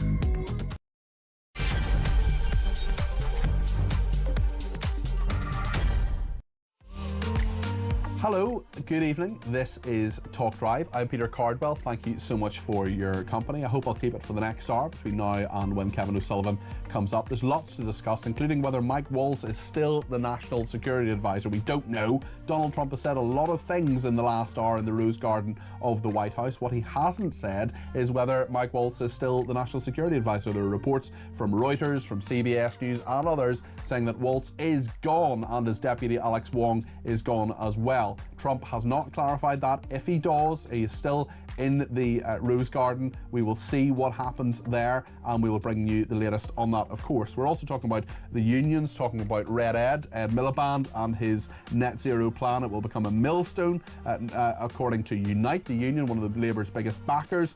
Number 10 refusing to guarantee that Ed Miliband will keep his job in the way that they have with the Chancellor Rachel Reeves and the Foreign Secretary and Celebrity Mastermind contestant David Lammy. Miliband perhaps not safe. Also, the Football Association will ban trans women from women's football next season after the Supreme Court ruling. And counter-terrorism police are investigating the kneecap videos. This is the rap group from Northern Ireland who have said, kill your local MP. Lots to discuss. Want to get your views on the air as well. 0344 499 1000. You can text me at 722 with the word talk in your text. You can tweet me at talkTV. Follow me at Peter Cardwell. And remember, the main number does three things. You can send me a voice note. Keep it to less than a minute, please, if you would. You can give me a ring, or you can send me a WhatsApp text message, 0344 499 1000. Let's spend the next hour together. Loads to discuss here on Talk.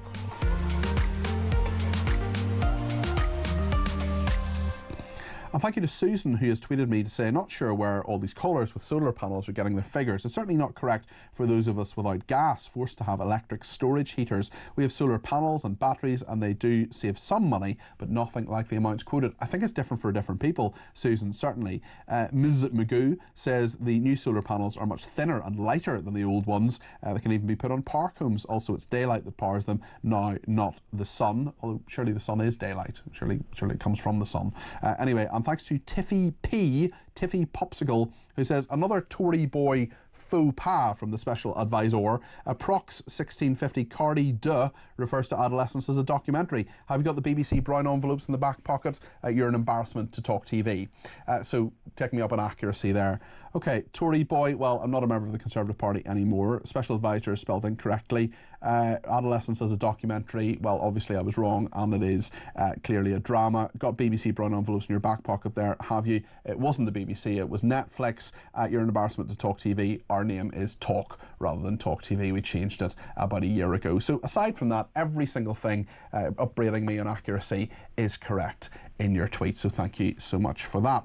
Today, of course, voters are heading to the polls to elect councillors and mayors in parts of England in the first local election since the UK general election last summer. You may know there's a by-election in Runcorn and Helsby for a new MP there. Across England, we know that more than 1,600 seats are being contested in 23 councils, with 6 mayoral positions also up for grabs. The polls are open at the moment. They close at 10 o'clock, when attention, of course, will turn to results. I'm going to be on with Mike Graham tomorrow morning as part of Morning Glory at 8 o'clock tomorrow morning, giving you my analysis of those results. I'll return tomorrow, of course, for Drive, presenting it between 4 and 7. We'll get full analysis.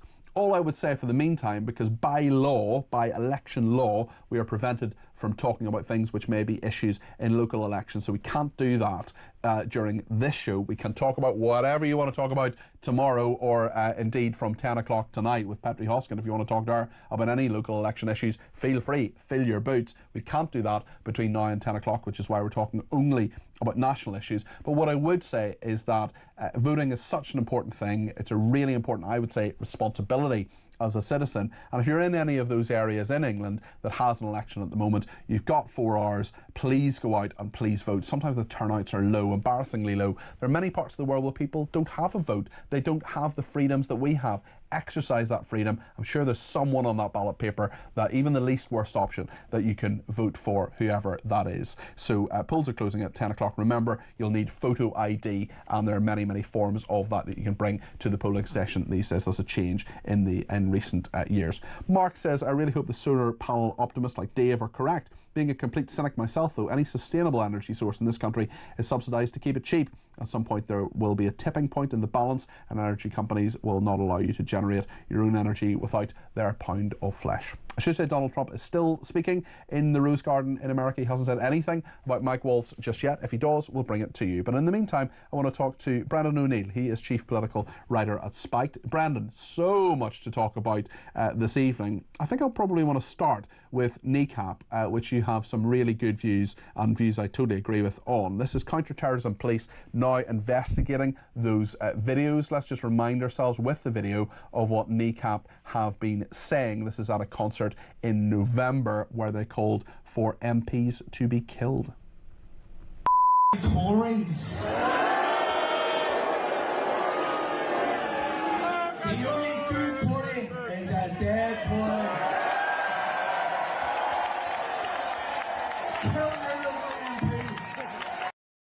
Kill your local MP. This is what these rappers have said. A Met Police spokesman said, were made aware of a video on the 22nd of April, believed to be from an event in November 2024, last year of course, and it has been referred to the Counter-Terrorism Internet Referral Unit for assessment and to determine whether any further police investigation may be required. We have also been made aware of another video believed to be from an event in November 2023. Brendan, you probably almost more than any other person I've ever met are for free speech in this country.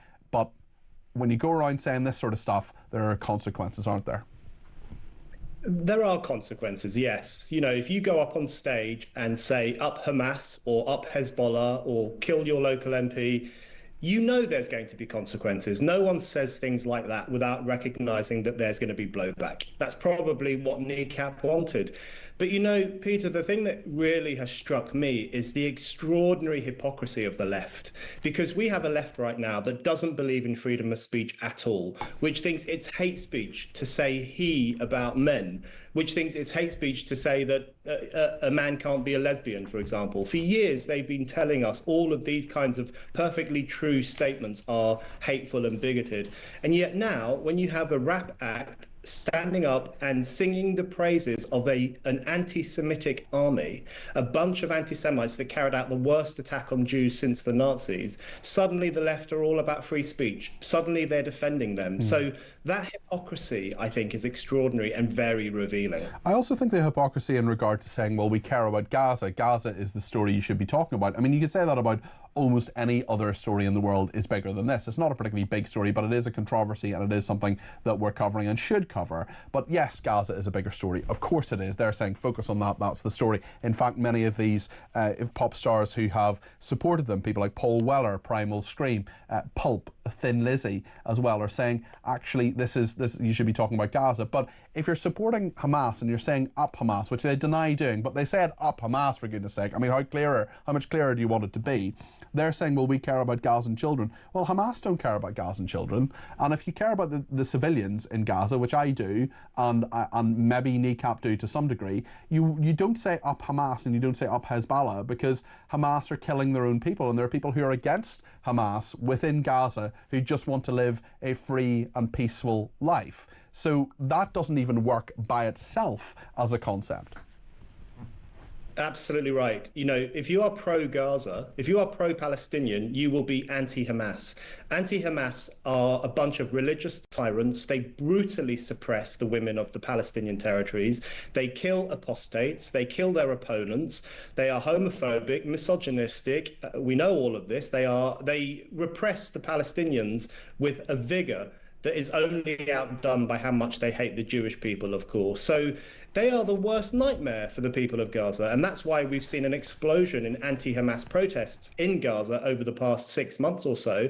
And of course, none of the left in the West is cheering that on, because they are fundamentally pro-Hamas rather than pro-Palestine. That's what's been revealed by this. But you know, the thing that gets me, We have a real anti-Semitism problem in Britain and in Europe right now. So it is perfectly legitimate to ask questions about a rap band that poses with a copy of Hassan Nasrallah's book. That's a book that refers to Jews as apes and pigs. If there was a band, if there was a pop act that posed with a book that referred to black people as monkeys, we would be horrified by that. And I don't think the left would be defending that band. And yet when it comes to Jews, apparently you can get away with anything. That's really, really starting to creep people out, that double standard. And I think we need to address it. And what do you think of people like Paul Weller and Pulp and Thin Lizzy and these 40 people who have said, as artists, we feel the need to register our opposition to any political repression of artistic freedom. In a democracy, no political figures or political parties should have the right to dictate who does or does not play at music festivals or gigs that will be enjoyed by thousands of people. Their letter also accuses politicians of strategically concocting moral outrage over the stage utterings of a young punk band while ignoring a genocide, as they put it, factually incorrectly, in Gaza. Kneecap are not the story, Gaza is the story, genocide is the story, and the silence, acquiescence in support of those crimes against humanity by the elected British government is the real story. It's ridiculous. You know, I, as you said at the start, I am very much against cancel culture. I don't like censorship. I don't like shutting people down. I don't like it when politicians wag a finger at music acts. You know, we've seen that historically with Relax by Frankie Goes to Hollywood, or the Sex Pistols, or, you know, any number of acts. NWA in the early 1990s, they had a song called F the Police, which caused a huge storm and still gets people's backs up today. So I don't like any of that censorious approach to music, but I think those music acts that are standing by Kneecap, again, you have to ask whether they really know what Kneecap has said, whether these people really understand what Hamas represents. Hamas is a fascistic movement that was founded with the express intention of killing Jewish people. I think it's perfectly reasonable to be concerned when we see public displays of support for a movement like that. To my mind, it's as bad as if Kneecap had gone up on stage and said, up the KKK. And I don't think Paul Weller and all the rest of them would be coming out to support them if they had done that. I think you're absolutely correct. Also, they're not a young punk band. One of them is 35 and has taught children and knows how children can be susceptible to these things. Let's talk about a couple of other things. The Football Association banning trans women, or biological males, of course, from women's football next season after the Supreme Court ruling. This is going to kick in on the 1st of June. What's your reaction to that, Brendan? Great decision. Long overdue. It should have happened a lot earlier. But it's the right decision. And, you know, I keep seeing all these headlines, FA, football groups banning transgender women from women's sports. No, they're banning men from women's sports. We have to be really honest about this. I know some of these men identify as women, but for the purposes of sport, for the purposes of the institutions of society, they are men. They are biological males. The Supreme Court ruling has made that clear. Men should not play in women's sport. It is catastrophically unfair to make women and girls play against men and boys. We know that courtesy of male puberty, men are faster, they're stronger, they have larger muscles. That's why we have sex categories in sport. So I think it's great for women's football and for women's sport more broadly that men are being kicked out. It should have happened a lot sooner. Very interestingly, just on the net zero debate, we have Unite, the big union, warning Labour's net zero plan will become a millstone. I would argue it has already, actually, and Sir Tony Blair saying roughly the same thing. These are two, well, Unite perhaps not, but Tony Blair, you can't get more sort of mainstream really than Tony Blair saying this. Are you surprised by this, that they finally caught up with the rest of us? Well, that's exactly the point. You know, that a lot of us have been saying this for a long time, and we were called names for doing so. We were called climate change deniers, or people who should be denied airtime on the BBC. For a long time, anyone who questioned any aspect of environmentalism was treated as some kind of pariah who shouldn't be allowed into polite society. It's good that Tony Blair is speaking out, and Unite as well, and other people. I think it's about time. But again, we see that double standard. Tony Blair's right, though. Net zero is a disaster. To my mind, it's a suicidal ideology, which actually demands that we destroy our own industries, we destroy jobs, we stop digging for oil, we stop digging for gas, we put ourselves at a disadvantage in relation to other nations. It's a weird kind of elite religion that demands that Britain self-flagellate for the sins of modernity, for the sins of industry. It's a crazy idea, and the sooner that the political class gets rid of it, the better. Brendan, thank you. That's Brendan O'Neill there, who's the chief political writer at Spiked. We're going to talk a bit more about what's happening in America, or perhaps not happening in America. Is Donald Trump still speaking? Is he still... they're doing prayers and songs apparently at the moment. He hasn't addressed the big controversy over Mike Waltz and whether Mike Waltz is still the National Security Advisor. We just don't know. President Trump has been there for over an hour and a quarter, and there's just been no clarity on that point. We'll talk to Jim Jatras in a second. He's a former US diplomat and foreign policy advisor for the Republican leadership in the US Senate. We will see if he has any light to shed on this and bring you a few more calls and thoughts as well. In a few minutes, we're going to talk as well to Stephen Silverman. He's Director of investigations and enforcement at the Campaign Against Anti-Semitism, and we'll talk to him about kneecap. There's lots more to get into on this. I want your thoughts as well on all of this. 0344 499 1000. We will, of course, talk about the weather. It's sunny outside. I don't know if you've noticed that. Certainly in London anyway. I wonder what it's like where you are. Let me know your thoughts on any of these issues. 0344 499 1000.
Everything of what you've said, please. Yep. Okay, because first and foremost, I think you were very generous in your description of Chris Cabba. He was a worthless piece of garbage who beat up his pregnant girlfriend, who the night before he was killed was discharging a firearm in a nightclub and then ran outside and then attempted to shoot and finish off, basically, the target. He would have been a murderous so-and-so had he not been thwarted.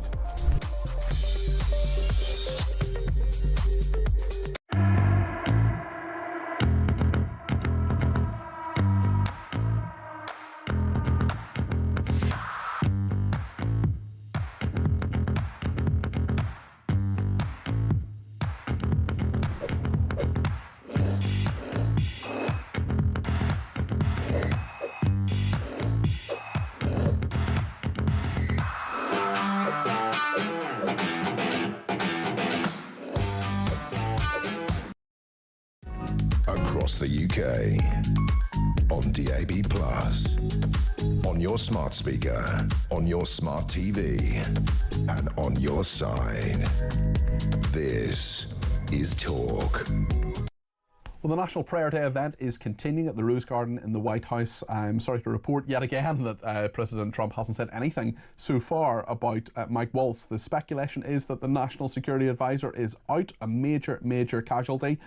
100 days of Trump, that was yesterday. Today is day 101. So we will see what happens and what clarity is brought to that. Certainly CBS in America and Reuters is reporting that that has happened. We don't know. We haven't got clarity from Donald Trump. This is probably the longest Donald Trump, the president, has been in public without taking questions from the press. I'm not sure he's even doing that. It looks as if now on the screen that he may even be walking into the building. I think he's doing that without taking questions, and that is not usually what he does at these types of events. In fact, that is what is happening. So very, very interestingly, they were shouting questions at him. The press shouting about Mike Waltz, asking what was going on. Clarity has not come from there, so we just don't know what is happening. But certainly we have reports from trusted news agencies like Reuters saying that Mike Waltz and his deputy have gone. Let's speak to Jim Jatras briefly. He is a former US diplomat and foreign policy advisor for the Republican leadership in the US Senate. Jim, let's thank you for joining me this evening. Let's assume that Mike Waltz is gone. What does that mean? Well, I think it reflects a couple things. Remember, we had that incident a few weeks ago with the leak of sensitive information about Yemen on the Signal channel that included a reporter that also implicated the Secretary of Defense, Pete Hegseth. We've had a lot of disarray when it comes to Iran policy and also policy toward Ukraine, where Trump waffled back and forth between Steve Witkoff and General Kellogg about what he wanted to do. It seems in some way that Mr. Waltz is a fall guy for some of this fallout. Somebody's head had to roll, and I guess it's his. Yes, and are you surprised that it's taken so long? Because some people might have thought that this would have happened weeks ago when the Signal scandal occurred. Well, I think it depends in part about how big of a factor that was, because I think underlying that were some real policy differences, not only which way to go on Ukraine, but also specifically on Iran, whether we're going to try to work out a deal with the Iranians or whether some of the elements of the administration, as well as, their friend Mr. Netanyahu, are bent on war with Iran. It seems that Mr. Hegseth got cold feet over that. Maybe Mr. Waltz didn't, and maybe this is indicative of where things are going in that direction. Mm-hmm. Yeah, it's very, very interesting. And how much, obviously, a president is incredibly important. A national security advisor is a very, very important person. We know that the national security advisor to Biden, for example, was really in charge of foreign policy in many regards. I just wonder, if Mike Waltz is gone, what effect that has on the negotiations, what effect that has on the stability of the Trump administration, or do they simply say, this is someone who had a senior position, yes, but nonetheless he disagreed with the direction of the administration, therefore he's gone, let's bring in someone else? Well, to quote Mr. Trump, it's potentially huge, because after all, the national security advisor does not have to be confirmed by the Senate, so he can be somebody the president actually trusts and has confidence in. As we saw, for example, Mr. Kissinger under Nixon, he can have a huge be a huge indicator and influence on the direction of policy. It partly depends in this case on who succeeds him. The names I've heard of obviously are Steve Witkoff, a guy who does have the president's ear, but on the other hand would be a babe in the woods surrounded by sharks inside the National Security Council. Michael Anton at the policy planning staff over at State. Christopher Landau is one of the two deputy secretaries of state. Those are all names that have been mentioned. So whichever one of them or somebody else it turns out to be, I think is going to be a key indicator of which way Mr. Trump wants to go on some of these key issues. Yes, and that can really, the appointment of an individual, even before they start, can really signal where the administration wants to go. I mean, what are going to be the number one or two? Certainly Ukraine, I'm sure Russia will be the number one thing in the inbox, but what are these sort of other issues that the National Security Advisor, whoever he or she is in the next day or two appointed, will be? What are they going to have to deal with?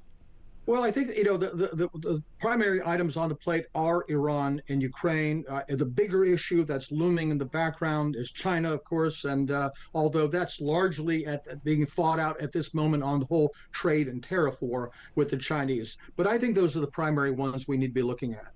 Yeah, and I mean, it's interesting from Trump's perspective in terms of all of this because of where this goes next, and we will keep you updated between now and 7 o'clock on this programme. For the meantime, though, Jim Jatras, thank you very much indeed. That's the former US diplomat, foreign policy advisor for the Republican leadership in the US Senate. He's great. We've got to get him back on, definitely. David is in Heathrow and wants to talk about solar panels. He's given me a ring on 0344 499 1000. David, what would you like to say? Hi, Peter. I'm actually in Hinckley in Leicestershire, but anyway, that's not okay, well, you're in Hinckley. Apologies for that. We will update that on our system.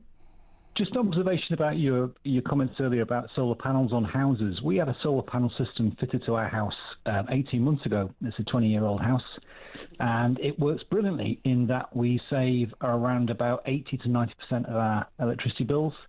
We're down to about £20, £30 a month now. The big difference is that we've got a huge battery. so we can store our power. Yeah, you're not the first person to mention this, David. This is something that is really helping a lot of people because it goes into the battery and then the battery helps put the power into your home when the sun isn't shining just as brightly. The issue with new houses is that most of them are coming without batteries, however. Right. They have solar power systems, but no batteries. In fact, our daughter is buying a new house in the area. It comes with solar panels, but no batteries. So your advice presumably would be, David, if you're getting it installed yourself, get a battery, and that's the way you save a bit of cash. But the builders are not fitting batteries to new build houses, and I think that's tying customers into particular power suppliers. Interesting. And what do you think of this plan for the government to say that every new house has to have solar panels? Do you think that's a good idea? It would be a good idea if that included a battery with it. So you can store power. Yeah, fair point. David, thank you very much. We have already updated on our system. Judy is the assistant producer today, and she's already updated David's whereabouts. He is not in Heathrow, he is in Leicestershire, and that is already updated on the system. So just yet another example of Judy's brilliance. Nick is in London and wants to talk about the trans debate. Nick, you're very welcome to the programme. What would you like to say? Hello, Peter. I hope you're well. Yes, I am. Thank you. Change of plan, I'm sure, is driven by insurers telling them that with the Supreme Court's ruling, they are more likely to be sued. Now, for any female male players hurt by a biologically male player playing within their sport, I don't believe for an instant this is part of them suddenly seeing the light. This is the FA covering their backsides. This is perhaps the FA covering their backsides in this legally. Pardon? This is perhaps the FA covering their backsides legally. I would have thought so. I don't know, of course, but it's just my opinion. I mean, it's such a harebrained idea.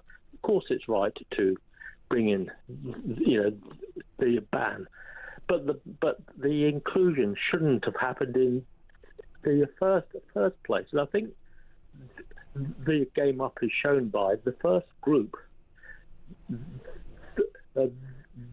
they apologised to was the trans community, not the women concerned who they'd wronged. For the past 10 years, I think that shows them up. Yeah, I think you're right, and I wonder whether this is not. I mean, I see this now as a settled issue. You've got the Supreme Court, which has done it, and there's still people who are contacting me pretty frequently to say, look, this isn't a settled issue. We're going to keep on fighting for this. This is a rights issue. We're going to change it. We're going to go to the European Court of Human Rights. We're going to do different things. I mean, shouldn't they just accept that this is not about making any trans person's life more difficult? It's not about discriminating against people. It's not about being horrible. It's about saying what is biology, because you're essentially saying if you're a trans woman, you're a biological male, and you shouldn't be out there on a football pitch with women. Simon Jordan was right on this earlier today. Not a phrase I say awfully often, but he had the trans player on, and he said, I don't care about your feelings. Science doesn't matter if it doesn't trump feelings. Science trumps feelings. Science is what it is, and you can call yourself whatever, you can believe yourself to be whatever, you can feel whatever. And no one is saying you can't play football. No one is saying I'm taking the joy of, I mean, it's not a joy I share, but many people love playing football, and we're not taking that away from anybody. We're saying play with your own sex, because there are straightforwardly physiological differences between you and people of the opposite sex, and that is the way things are. Yes, agreed. And this player, this trans player was saying his club has a mixed team. Well, the obvious answer is play mixed football. That's what groups of people want to do. There's no law against it. Get on, crack on, but stop imposing yourself on other people's rights. Nick, speak a lot of sense there. That's Nick in London. Thank you for your thoughts. If you want to add them between now and 7 o'clock, then the number is 0344 499 1000. Kevin O'Sullivan, of course, will speak to us just before 7. He is here between 7 and 10 tonight. I'm back tomorrow between 4 and 7 with Talk Drive, and indeed making a special appearance at 8 o'clock tomorrow morning with Mike Graham on Morning Glory, because there will be the results, of course, from the local elections that are ongoing at the moment. We can't talk about those issues by law that are local election issues for the next 3.5 hours. But after 10 o'clock, you can fill your boots with Petri Hoskin and ask her. Actually, no, it's not Petri Hoskin this evening. It's Andre Walker this evening. You can talk about local election issues till you're blue in the face if you want to. But certainly at the moment we can't because of electoral law. But believe me, they will come under huge scrutiny tomorrow. With Mike at 8 o'clock tomorrow morning. I'll be on, and during Talk Drive we're going to talk to politicians from a variety of parties to see what has happened. Peter in Croydon says, hi Peter, again I'm surprised and not surprised that none of the energy experts are talking about 0 point energy. It's all about quantum mechanics, hoovering up energy around us for limitless free energy. I would, slightly beyond me I must say, Peter, but be very happy to talk about it if you want to give me a ring or talk more about it if you have greater knowledge of that.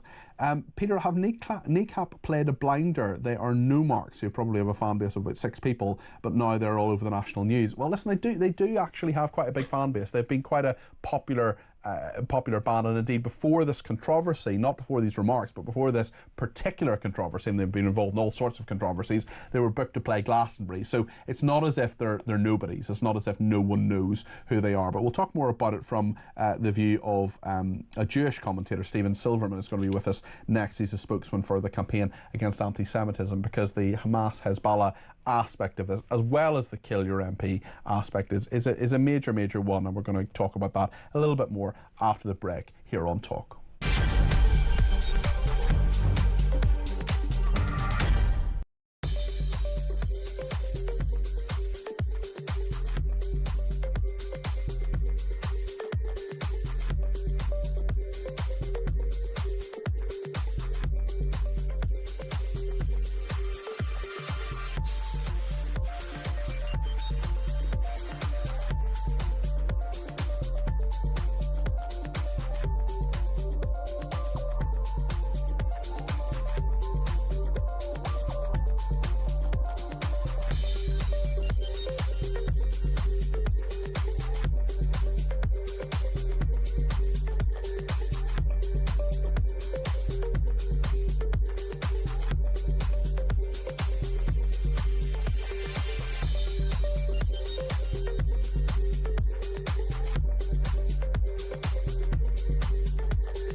Across the UK, on DAB+, on your smart speaker, on your smart TV, and on your side. This is Talk. Les has been in touch and says, do you think Donald Trump needs to come out and justify his decision on firing someone? I don't. Donald certainly doesn't have to justify himself to the mainstream press. He doesn't have to justify himself necessarily, but I think it would be quite nice to know who the National Security Advisor of the United States is. I think that's quite an important thing to actually know, and we don't know. At the moment, we have reports that Mike Waltz has been fired. We don't know. Donald Trump has many things to say on many certain things, on basically every issue. I just love to know what the case is. My natural curiosity as a journalist has kicked in. It's not about necessarily holding him to account. I think it's more just finding out what's happening and what's happening, which is, as a news junkie and a journalist, what I do every single day. Chris says, I would have thought that the policies of the FA were null and void since the Supreme Court ruling, and yet they have allowed trans women to continue playing in women's football until the end of the season. The FA should have brought in an immediate ban the day after the Supreme Court ruling, says Chris Strange. Kathleen says, just to let you know, it's glorious weather here in Lytham, blue skies, and the evening is full of birds singing. Lucky to live in such a beautiful part of the Fylde coast. Well, Kathleen, thank you. I'm delighted to hear that the weather is so beautiful there. As you may know, my little nephew lives not too far away from you, and I'm sure he's enjoying the sunshine too. Paul T. Butler says, how can these so-called music stars like Paul Weller back kneecap? They're basically condoning murder and violence. I'm sure Paul Weller and very many others would ignore that, but that is Paul's view. Lucy Connolly comes to mind when I hear things like this. It's more evidence of bonkers Britain. And a very good one from Ali, who says, how do you think Paul Weller would feel if at a political rally somebody stood up and shouted the only good post-punk musician is a dead post-punk musician and went on to say kill all former members of the Jam? I doubt he would be overly impressed. And that is a very, very good point indeed. I mean, there are a number of points, I think, about what this statement about these 40 musical acts, I read it out a couple of times earlier, I'm not going to read it again, but they say, you know, it's a strategically concocted moral outrage over the stage utterings of a young punk band. I mean, they're not a young punk band. DJ Provy is 38, another member, 36, another member is 30. And I suppose the question has to be asked about whether MPs are not just totally justified in saying that a band calling for MPs to be killed shouldn't be given a platform at concerts. This is not about Kneecap's music. It's not about them as whether they should be playing. It's not about anything to do with their music. It's about what they said at a concert. If someone calls for musicians to be killed, I'm sure a few musicians would condemn that. It's not manufactured moral outrage or any attempt at censorship. I'm not trying to censor their music at all. They're going to Glastonbury. I would question why people go and listen to their concerts. I would question why people listen to their music, some of which I think is pretty hateful, not just in terms of its content, but also I just don't think it's very good. But that's not the point, really. The point is what they said, not what they sang, and specifically saying up Hamas and up Hezbollah, saying that they are supporting the people of Gaza. Well, I would argue that Hamas are not supporting the people of Gaza. They're doing quite the opposite. They are being horrible and creating a dreadful, dreadful conditions for people in Gaza. And they are, there are many people in Gaza, a small and very brave bunch of people who are standing up against Hamas. But what has happened, as we've seen time and time again, is that Kneecap have supported Hamas and Hezbollah. They say they haven't, but factually they have. And we're in a situation where they have promoted anti-Semitism, where they have, there's a picture of one of their members reading the thoughts of Hassan Nasrallah, who was a leader of Hamas. They're clearly promoting people who are anti-Semitic. They're promoting anti-Semitic ideas. They're not being questioned on that nearly enough. I want to speak to Stephen Silverman now, who is Director of Investigations and Enforcement at the Campaign Against Anti-Semitism. I regret, Stephen, that for a while the media has not given Kneecap nearly the scrutiny it needed. They have glorified, I would argue, terrorism in Northern Ireland in regard to the IRA. Even their name, I would argue, glorifies the IRA in a way that it shouldn't. They have said up Hamas and up Hezbollah, which is very, very clear support for those illegal organisations. And now they're talking about killing MPs. What's your view on this controversy, Stephen? Well, we are living in very strange times. I don't know if Kneecap believe they are just being edgy. Being edgy was the Sex Pistols using the F word on live TV in the 1980s. What they have done is pour large amounts of petrol on two fires that were already raging. They have a large number of followers, and we know that people are being easily radicalized on social media. They will have a large voice on social media, and people are being driven not by facts, but by emotion, by what they think facts should be. This is absolutely abhorrent. To support two organizations, both of which are dedicated to the eradication of Jews, first in the Middle East and then elsewhere. Yeah, sure. Sorry, go ahead.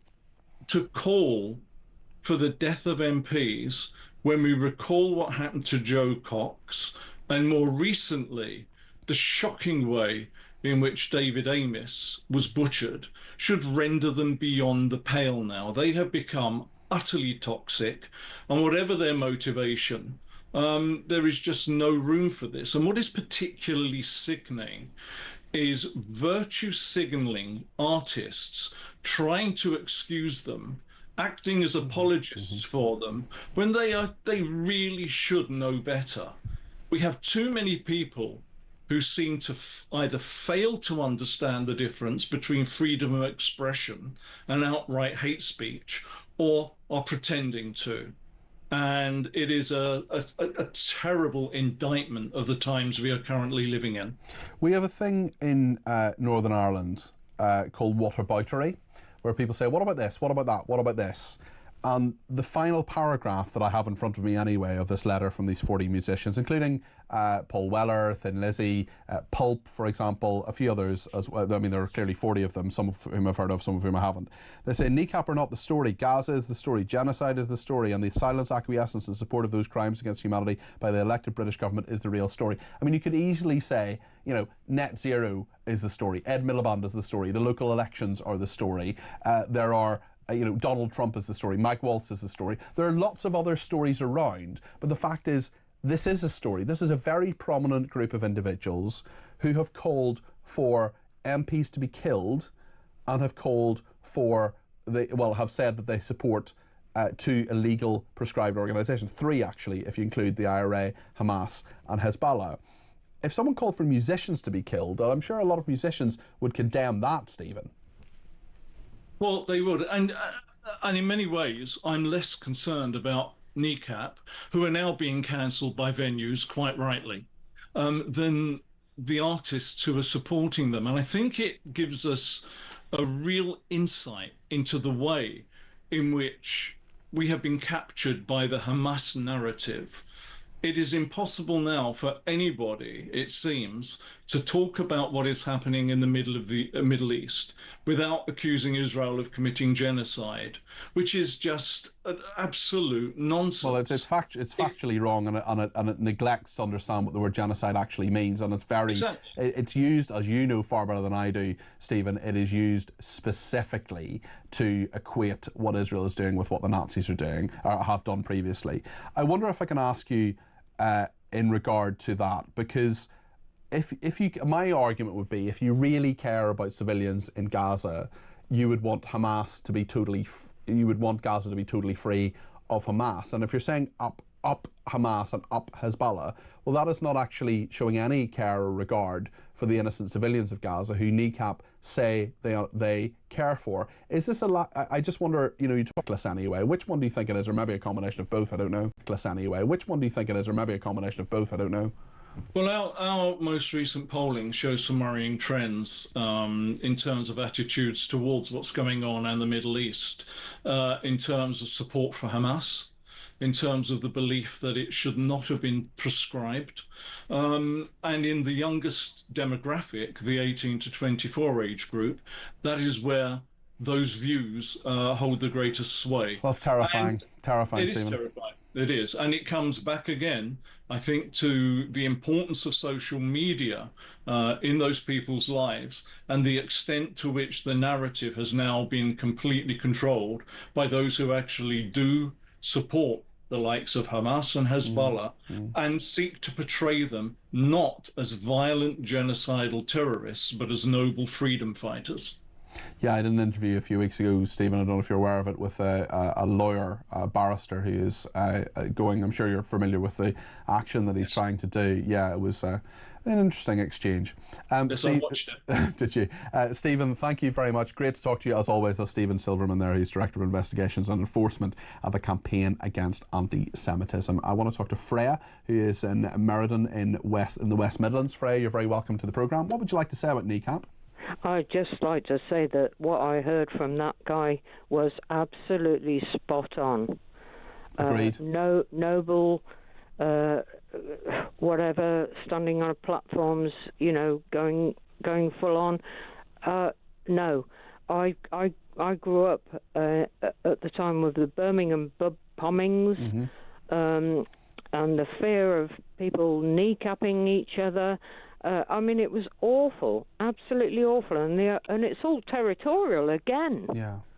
And it's even the name of the band, even before you start, even the name of this band, I would argue, is deliberately provocative and offensive. Yes, I would say so, exactly. As soon as I heard the story, that was my first reaction. All I could think of was the poor people that were subjected to that horrific terrorist. We had a guest on earlier who talked about the Disneyfication of what happened previously. That there's some aspect of saying it was all romantic and it was all it was all fine. It was all a bit of a war. And it was all maybe a bit of a lark. And actually, I mean, I grew up at the very end of the Troubles, and there are people in NECAP who will have been aware of what went on. And they just seem to be trivialising it, to me anyway, Freya, and being really, really reckless with their language. Why?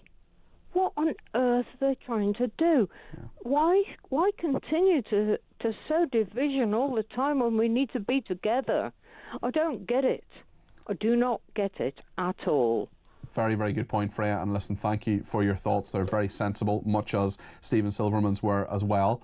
We're going to talk about the weather in a second. We'll take some more calls as well before we speak to Kevin O'Sullivan, who is here from 7 till 10. Stay with us here on Talk.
Whenever the Blair creature comes out and says something that I agree with, then it worries me very, very much indeed. Where have I gone wrong? I rush out and go and put sun cream on the cat to calm my nerves. But it is very odd. I don't know. I think there must be people. And long ago, the late Nigel Lawson said to the global warming people, look, you may be right, you may be wrong, but your approach of actually trying to strangle the economy to prevent this from happening is the wrong one.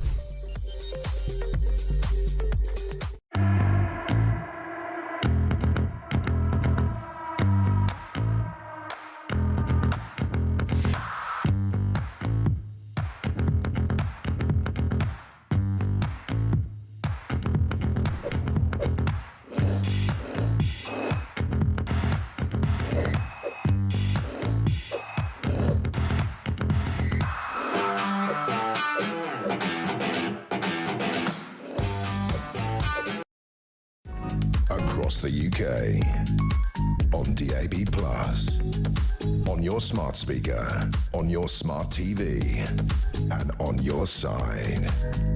This is Talk. Hi, I'm sorry about this. I've got a nosebleed and I'm attempting to stop the blood coming from my nose at the moment. I'm not a cocaine addict, I hasten to add, unlike some other people in the media. I've just got a bit of a cold and yeah, I've got a nosebleed. So if you're watching right now, you can see that. I'm sure I'll be fine, but yeah, it's a bloody disaster. There we are. Right then, let's talk to Joe Wheeler. If we can perhaps take Joe full screen rather than me. And Joe is, of course, a meteorologist with Square Raindrop. And in fact, she is my favourite meteorologist of them all. Joe, it's very hot, isn't it? It is indeed very hot. 29.3 Celsius today at Kew. In old money, that converts to 84.74. Always sounds more dramatic that way, doesn't it? But the fact that we saw such temperatures means that, I've got all the statistics here, it's the warmest day of the year so far. It's the warmest ever, 1st of May. Cardiff was pretty warm as well, so it was Wales's warmest ever 1st of May. That was with 27.4 Celsius. But looking back, of course, on the month of April, because we are just starting a new month, really quite extraordinary rainfall stats that we've got. Some parts of the country saw 229% of their rainfall. That was Milford Haven, obviously not the place to go on holiday. Cornwall was pretty wet as well. But places like Newcastle, I think they only saw 7% of their rainfall. And some areas only saw like 5 millimetres of rainfall throughout the entire month, which is really quite extraordinary. And of course, it was a very mixed month as well. We saw some lovely daytime temperatures and plenty of sunshine. It really was a very sunny month. But we often saw temperatures sub-zero overnight. The frost seemed never ending. I'm sure every gardener will agree with me there. But then, of course, we were getting to the dizzy heights of 20 plus during the day. So we've seen these huge ranges from overnight to the middle of the day. It's been a lovely, lovely month. Unfortunately, it is now rather coming to an end. Out there at the moment, we've got some pretty heavy rain over parts of South Wales. It's making its way in towards Birmingham. It's noisy, this lot as well. Plenty of thunderclaps to go with it. Also up over Newcastle, there's some rain just to the north there, and also for parts of Durham. And if you get caught in one of these, could be a little on the torrential side. And that really signals a bit of a change. And when I say a bit of a change, I mean a bit of a change, certainly in terms of temperatures. We're looking at much cooler conditions for next week. In fact, values will be around normal or perhaps even a little bit below. But we should get some sunshine with that because, interestingly, rather than seeing some rain coming through, and then the weather being unsettled for a few days, we lose this one area of high pressure, which has been situated to the southeast of us. So it's been feeding in some nice mild air from the south. But this new area of high pressure builds in the west, and that's going to bring us a northerly flow, and that's a cold flow. Now, so when's that coming, Joe? Well, it settles in really over the weekend. Okay, so we've got today and tomorrow are the days to get out there and enjoy the sunshine, and really, then when people get off work on Friday, it's going to be a bit colder. That's right. That's the one. Okay. And Joe, I mean, when do you think the good weather is going to return? Do you think there's going to be bad weather or at least slightly colder weather for a while over the weekend, and that will extend, do you think? Well, it certainly goes into next week. I was just going to say, looking at the long-range forecast last week, it almost looked as though we were going to see some snow showers in the north. Now, that's off the cards now. It's not going to happen. But there is a very good chance of seeing some further overnight frost next week, which is quite unusual. We've had such a spell of warm weather. Okay, thank you so much, Joe. Great to get that update, and thank you for continuously speaking. We didn't even have to say to you, and Joe is such a professional that she knew, you know, Peter's dealing with his nosebleed. I'm just going to keep talking, I'm just going to keep going until he interrupts me, and the nosebleed is now dealt with. All is well, and Joe Wheeler has told us about the weather, which is fantastic. Joe Wheeler is, of course, a meteorologist at Square Raindrop. And Joanna in Salisbury says, bloody nose, you shouldn't have set the tech ops during the break. So Sam, the tech op, is smiling at that one. I think I could take him in a fight, quite frankly. That's a joke. There's no way I could ever take Sam in a fight, or indeed anyone. Do you know how many physical fights I've been in my life? 0. Adrian is at the New Forest and has some views on Newcap. Adrian, tell us your thoughts. Yeah, hi there, Peter. Good to talk to you. I'm first-time caller, so great to hear from you, Adrian. What do you think? I love talkTV. They just tell the truth. But yeah, I've been meaning to call in and to state this point for quite some time.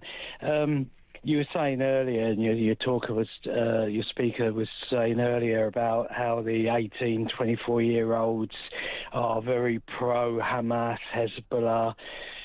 Overall, certainly, yeah. A really big problem is that history in schools is not being taught. I really feel that schools, everybody needs to watch a film like, say, Schindler's List, and actually see what happened to the Jews, what happened to 6 million Jewish people, and then they wonder why Israel wants to protect themselves. I mean, for Christ's sake, for years, Hamas, Hezbollah have been firing missiles into the country. What are you supposed to do? Just sit there and take it? Well, also, I just don't think people care about the innocent civilians in this, because Hamas don't care about them either. Listen, Adrian, we've got do we have Kevin O'Sullivan? Is he coming? Yeah, he's on his way. But Adrian, listen, thank you so much for your thoughts on that. I appreciate that. I know it was the first time you gave us a call, and I really appreciate that. Don't make it the last one. Give me a ring anytime, Adrian. Really interesting to talk to you there, and thanks to Ellie in Gosport as well. He's been in touch with you very kindly, saying you need to suck on an ice cube or an ice lolly to close that vein down, says Ellie in Gosport. I actually had a nosebleed overnight as well. It wasn't so good, so yes, I'm struggling with a cold a little bit, and but all is well, and in fact all is well because Kevin O'Sullivan is here. I've got a cold as well, but my nose isn't bleeding, so I'm one up on you. Excellent. Well, Kevin, what's coming up on your show? Do you suffer from nosebleeds generally? Sometimes, yeah, not very often, but yeah. I've never had one. You've never had a nosebleed? Probably tempting fate, aren't I? Wow, yeah, goodness, okay. Right, yeah, Isabel Oakeshott is joining me to discuss, well, it's her exclusive, but we interviewed a Royal Marine last night who says that DEI is in danger of lowering standards in the Marines because he says there's a big diversity drive among the top brass to get the first female commando recruited. Okay. So Isabel, who's also been writing about this for The Telegraph, will join me. We'll discuss that. We'll also, of course, talk about the migrant crisis. My God, they've been pouring across. 247 Sunday, 473 Monday, 423 Tuesday, and 297, I think it was yesterday. It's about 1,300. Yeah, and the good weather is not going to stop. Well, this is what it's all about. So we've got a real problem, and all we've got is that idiot Starmer saying "smash the gang." He was saying it again yesterday in PMK. Smash the gang, smash the gang. Keir, stop this! You're making a